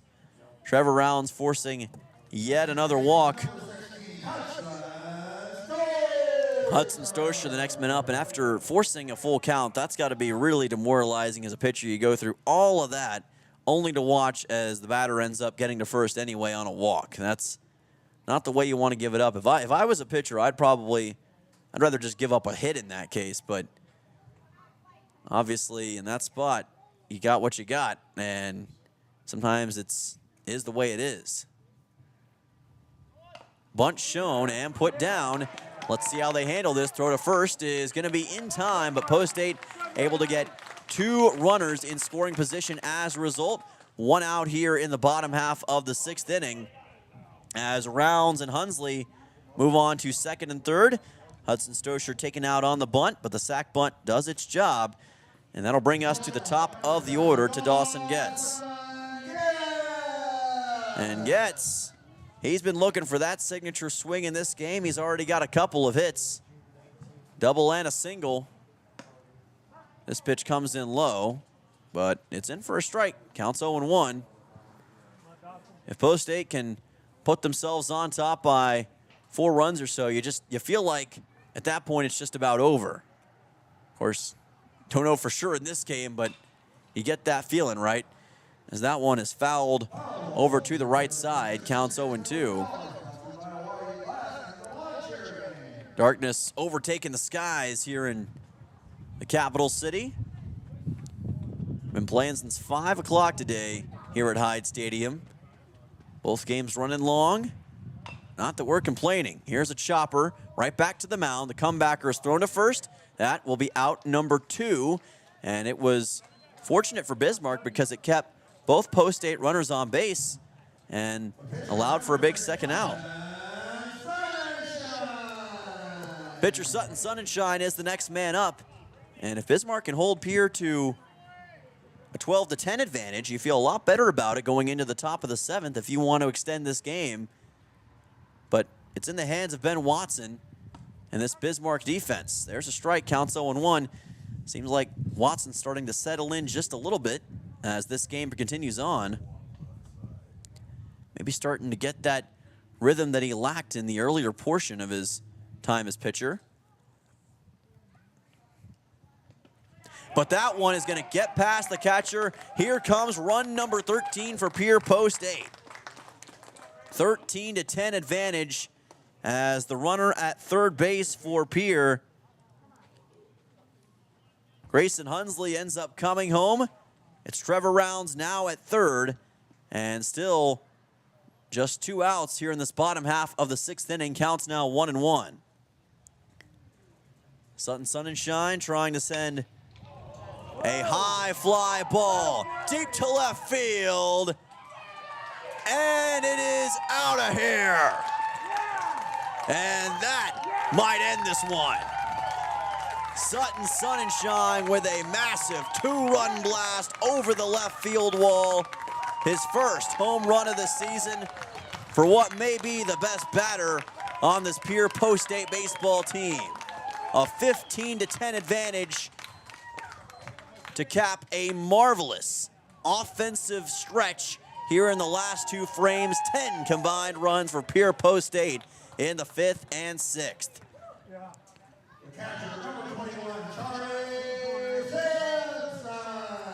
Not much more you can say in a situation like that, with Sutton Sonnenschein sending that one over that big fence in left field. Charlie Simpson to the plate. And now for Post 8, you almost feel like it can't get much better than that, but maybe there's more runs to be added here towards the end of the game. We'll see what Charlie Simpson can do, but it almost feels like that was the end shot. Simpson swings and misses. Count is at 1-1. How fitting that Sutton Sonnenschein, who has been really the star of the show in both games today, is the one to get that massive swing and possibly put his team over the top. Swing and a miss by Simpson. Count goes to 1-2. 12 hits for Post 8, and again 10 runs, an 8-run here, bottom half of the 6th inning. Probably their best offensive inning of the season. Simpson swings and misses, and that'll do it for the top of the 7th. But Post 8 on a history-making pace. 8 runs in the bottom half of the 6th inning to take control, complete the 5-run comeback, capped off by a Sutton Sonnenschein 2-run blast over the left field wall.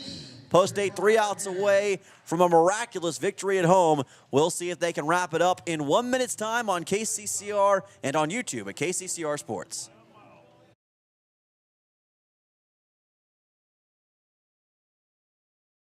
You knock it out of the park.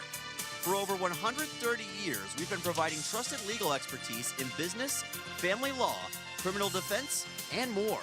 Proud sponsors of this season's baseball action, we're committed to serving our community both on and off the field. Need legal advice? Step up to the plate with May Adam Law Firm. Visit mayadam.net or call today. May Adam, South Dakota's law firm since 1881. With any dream, the wind won't always be at your back, the sun won't always be shining, and some rain is going to fall. American Family Insurance is like a good solid roof that you can trust to protect your biggest dreams. With plans that could save you up to 23% when you bundle your home and auto. Also, you can continue to dream fearlessly, no matter what comes your way. American Family Insurance. Visit mfam.com to learn how discounts may apply to you. American Family Mutual Insurance Company assigned its operating company, 6000 American Parkway, Madison, Wisconsin. Contact the Brittany Shufflebine Agency, LLC, 224-6627.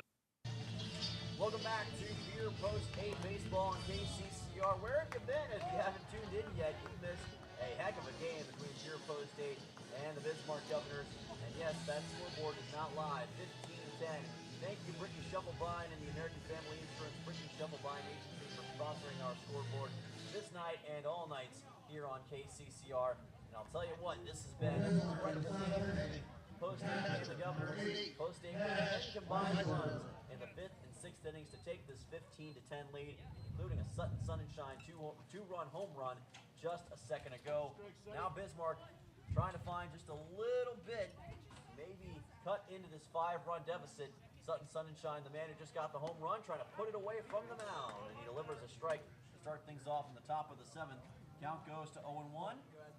This is Cash Weisenberger, who is currently on the mound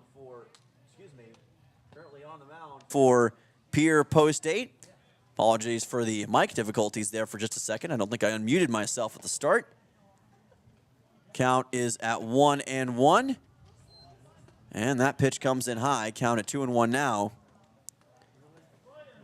And what I'm loving about what I'm seeing here is a lot of the fans have stuck around to see this one all the way through.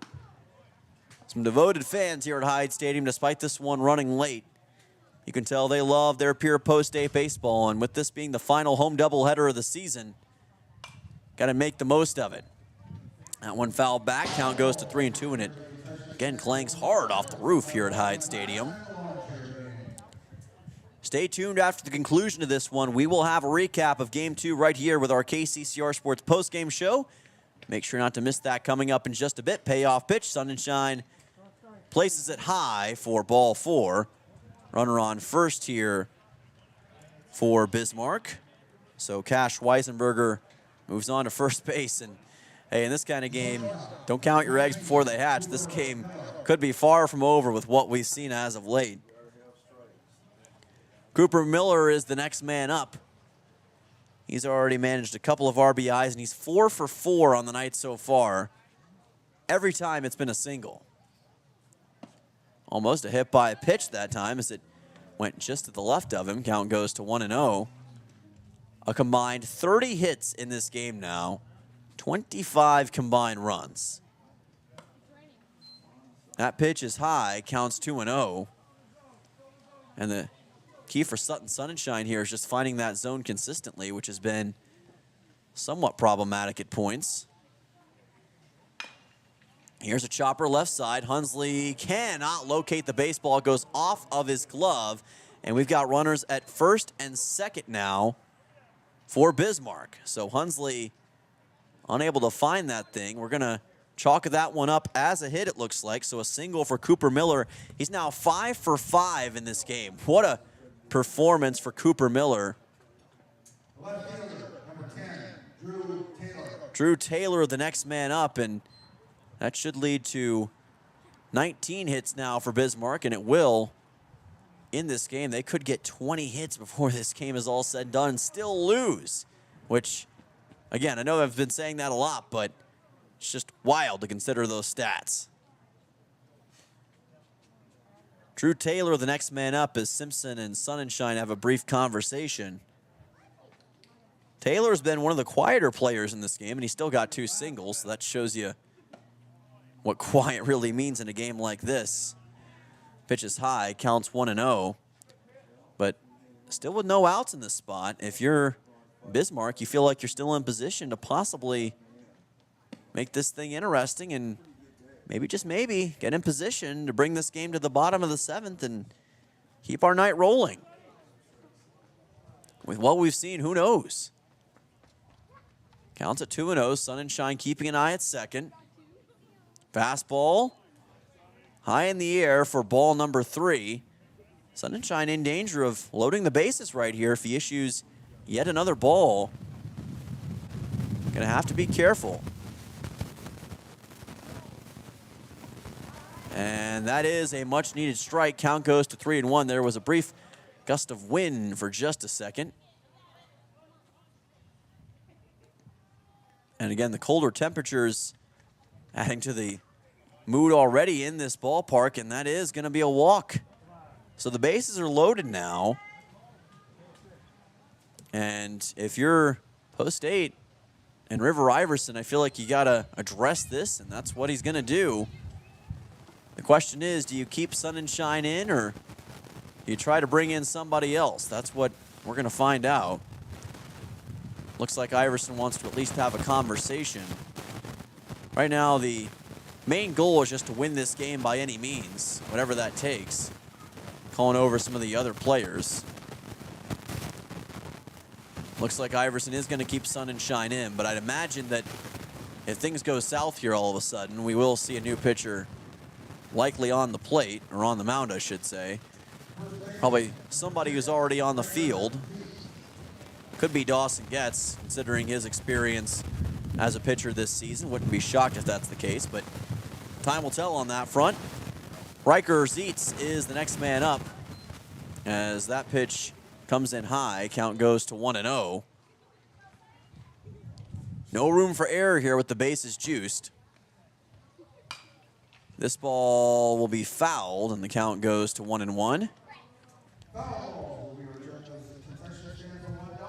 The worst thing that you could have happen here outside of a home run is a deep shot into the gap, and it seems kind of obvious, but you want everything to stay in front of your outfielders, if at all possible. You can give up a single or a double in some ways here, but you can't allow them to get a 3-run shot of any kind.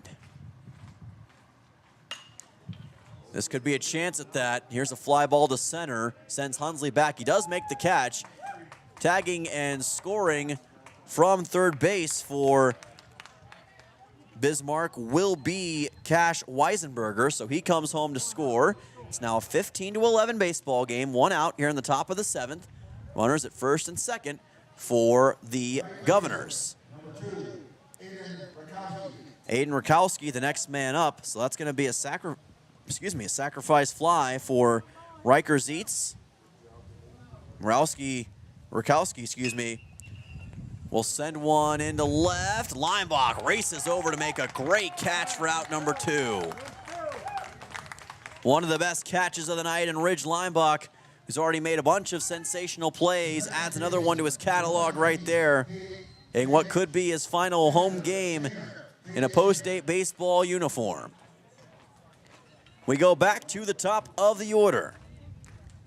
Tate Scherer is the man for the job, but is he going to be able to manage anything on Sutton Sunshine and post-8? Shaner watches that one go by. Count goes to 1-0. 5'9", 160. Already has 3 singles in this game. One of the 19 hits, part of the 19 hits, I should say, that Bismarck has managed in this game. Counts 2-0.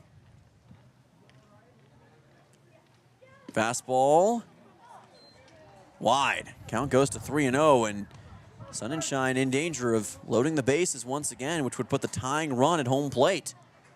Even with 2 outs, that's not a proposition you want to face. That's it. That's high for ball 4. Bases loaded again, and this becomes that much more concerning if you're a pure post-8 fan. Jackson Herman, the next man up. He's flown out to left his last 2 times up. Post-8 will take it out any way they can get it at this point. Herman knows he's got to swing for the fences. That pitch low by Sunshine, counts 1-0. You just don't want Bismarck really to get anything past the outfielders. Like I mentioned, keep everything in front of them.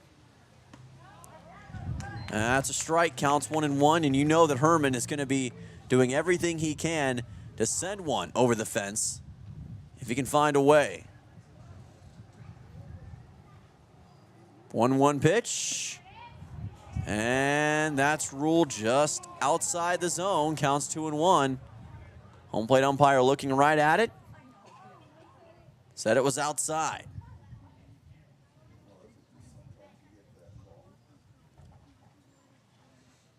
Two-one pitch. That's a strike. Counts 2-2. Just painted the corner of the zone. Great stuff from Sunshine that time. He needs one more to wrap this thing up in what would be a day for the ages in Game 2. This ball popped up. Racing after it is Buchholz. He's there. He's got it. And that's the game.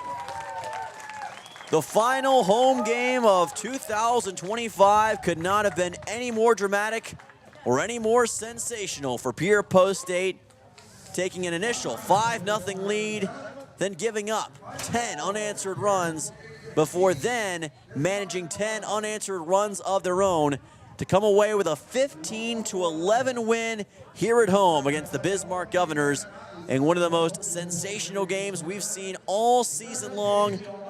Post State will get win number 19 on the season, and they will go out in front of these fans in 2025, at least in the regular season, as winners, and they will do it in dramatic fashion. What a game, what a team, what a story we have in the capital city tonight. And boy, oh boy, is this one that people around these parts especially won't soon forget. What a contest between these two baseball teams. And now we have to ask the question of what's next for both of them, especially Pierre with their remainder of the season. There's still a lot left to be decided. But at least for tonight, Post State can celebrate a big-time victory here at home against the Bismarck Governors in one of the best games we've seen in 2025. We're going to take a 2-minute timeout. When we come back, we will recap Game 2's action, including some post-game stats, with our KCCR Sports post-game show. Back in 2 right here on KCCR and on YouTube at KCCR Sports. SUV? Then go no further than the comfort of your own home. Shop online at lambmotor.com. On lambmotor.com, you'll find the vehicles Lambs has in stock. You can schedule a test drive or your vehicle's next tune-up, all online. New or used, shop for it all online, anywhere you are. Lamb Motor has the right vehicle for you. Lamb Motor in Oneida and online, lambmotor.com. No one likes to have electrical problems, but when they happen, call Todd's Electric at 223-2518. With over 28 years of experience, Todd's Electric can handle any type of electrical problem, whether it's residential, commercial, or agricultural. Their knowledgeable staff knows and understands the importance of your home, business, or ag facility and are prepared to help. Call Todd's Electric at 223-2518. That's 223-2518. Todd's Electric, serving the Pierre and Fort Pierre areas. The line to power. Financial investments are very important, but so are the investments of time, patience, and encouragement our young athletes receive from their coaches, teachers, and mentors. Your Pierre area Edward Jones Financial Advisors understand this. That's why Edward Jones is a proud sponsor of Governor Athletics on KCCR. Go Govs! For all your investment needs, call or stop by one of our offices to visit with your Pierre area Edward Jones Financial Advisor. Edward Jones, member SIPC. Stolken Peterson LLP has been your local CPA firm for over 40 years, offering tax preparation, bookkeeping, payroll, and consulting services. If your business, farm, or ranch needs professional, accurate, and reliable services, we are your firm. Our clients are our #1 priority. If you need a higher level of accounting service, give us a call at 605-224-5828. That's Stolken Peterson LLP, 222 East Missouri Avenue in Pierre. Welcome back to Pierre Post State Baseball on KCCR and on YouTube at KCCR Sports. It is 10 o'clock here at KCCR Pierre, a Riverfront broadcasting station. What a game between Pierre Post State and Bismarck in game number 2 of today's doubleheader here at Hyde Stadium, the final home doubleheader of the season. Let's go over some final stats in this game, and boy, it was a wild one, folks. We will start with the Bismarck Governors.